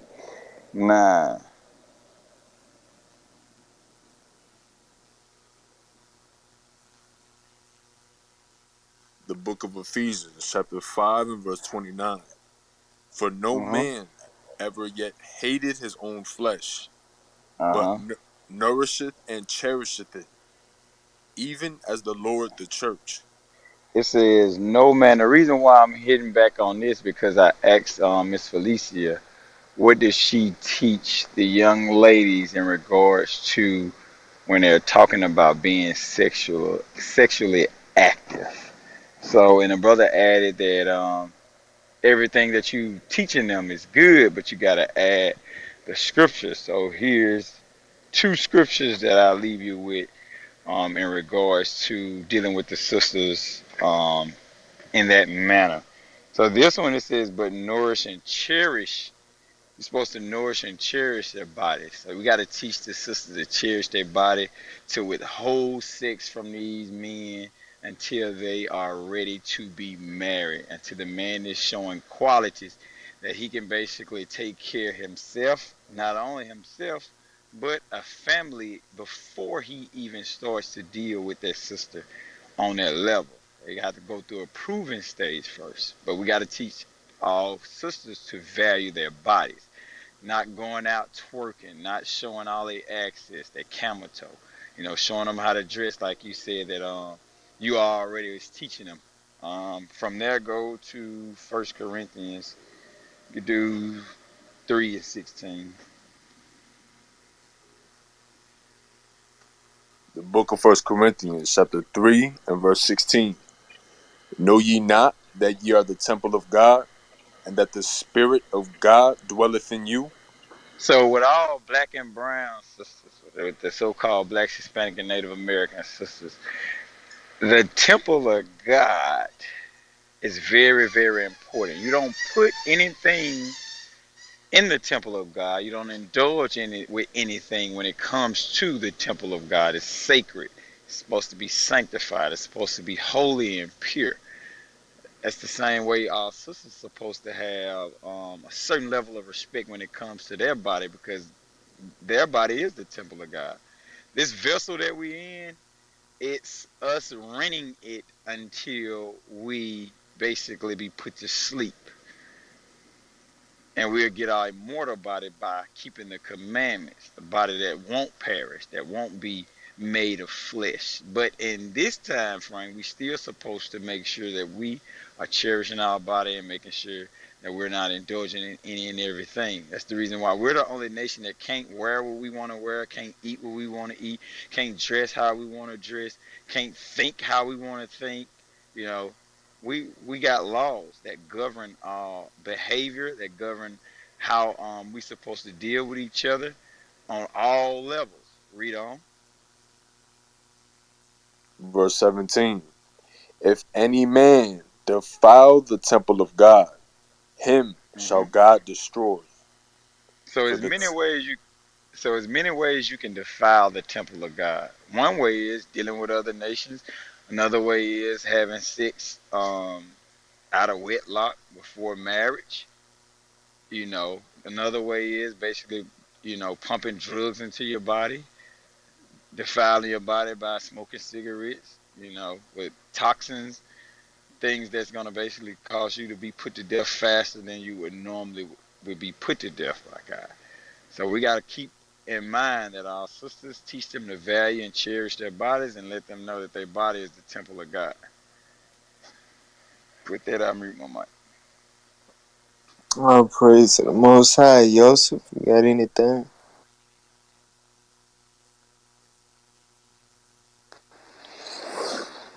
All right. So I just want to say, hey, as always, we enjoy having these conversations with our people from a biblical standpoint. We know that the solutions are in the Bible. And like I mentioned earlier, a lot of people separate the Bible from reality because you got a lot of pastors out here, they don't rightly divide the word of truth. They're not able to address these points that happen every day within the black community and show that the Bible gives us, you know, the instructions, the guidelines, the things that we need to do to fix these problems that we've been having for generations. They in the Bible. And you probably would have never thought you would have stumbled up on that on a random Clubhouse app. You know what I'm saying? You probably thought you would have had to church hop till you just found the right magic preacher but you found it on the Clubhouse app. You know what I'm saying? I'm telling you, this is where it's at. When you see these certain topics or whatever that's dealing with our people, and you really, really want the solutions, you really want to know what we got to do, biblical smoke is where it's at. So with that being said, make sure y'all add the room. Make sure y'all follow the moderators so y'all can stay tapped in and y'all can continue to learn and grow in the knowledge of the scriptures. Because I'm telling you, in these last days, hey, that's all we got is so-called black people. Believe it or not, we God-chosen people. We are the people of the book. We the real authors of the book. You know what I'm saying? It is what it is, regardless of what you may have thought growing up. You know, the facts are the facts. And we also cover those things on a nightly basis as well. You know, we prove our things with the Bible. So, you know, hey, it was a good night, good conversation. Lord's willing, we'll be back again tomorrow with another good conversation. All right? So with that, give y'all 10 seconds to follow the people on stage. And, yeah, we're going to close it out. Thanks for having me, you guys. It was a great conversation. Appreciate you for hanging out with us, sis. No problem. We'll come back anytime.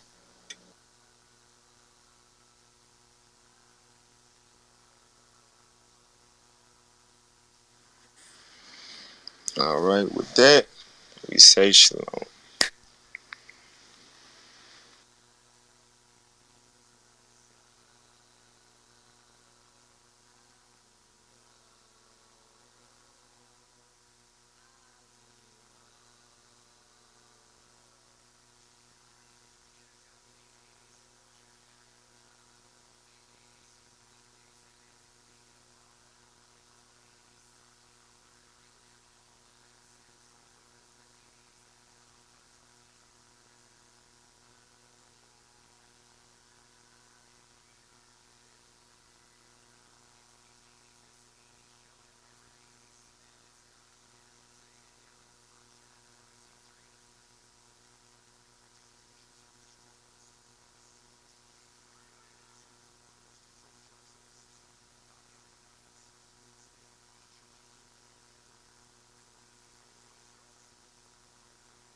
recently learned about this whole that black people actually Israelites and everything. That is not saved. Okay, wait, stop. So The egg I hear you, but it doesn't seem like you're hearing. no, you heard God. I'm just a messenger. You heard what God said. They think this is a financial issue, a money issue. They think maybe it's a physical issue, or maybe it's a political issue, but this is a spiritual issue that we're dealing with. You chose a bum, and now you're saying you're miserable for being with a bum that you chose. Correct. All right. Let's hear the scripture real quick. Go ahead. I want to learn, so stop that. I'm trying to deal with. I'm trying to build up. Hey, that we really got on this subject because y'all, you know what, damn, y'all really just, I'm trying to live my life, y'all. Now y'all making me being held accountable for this.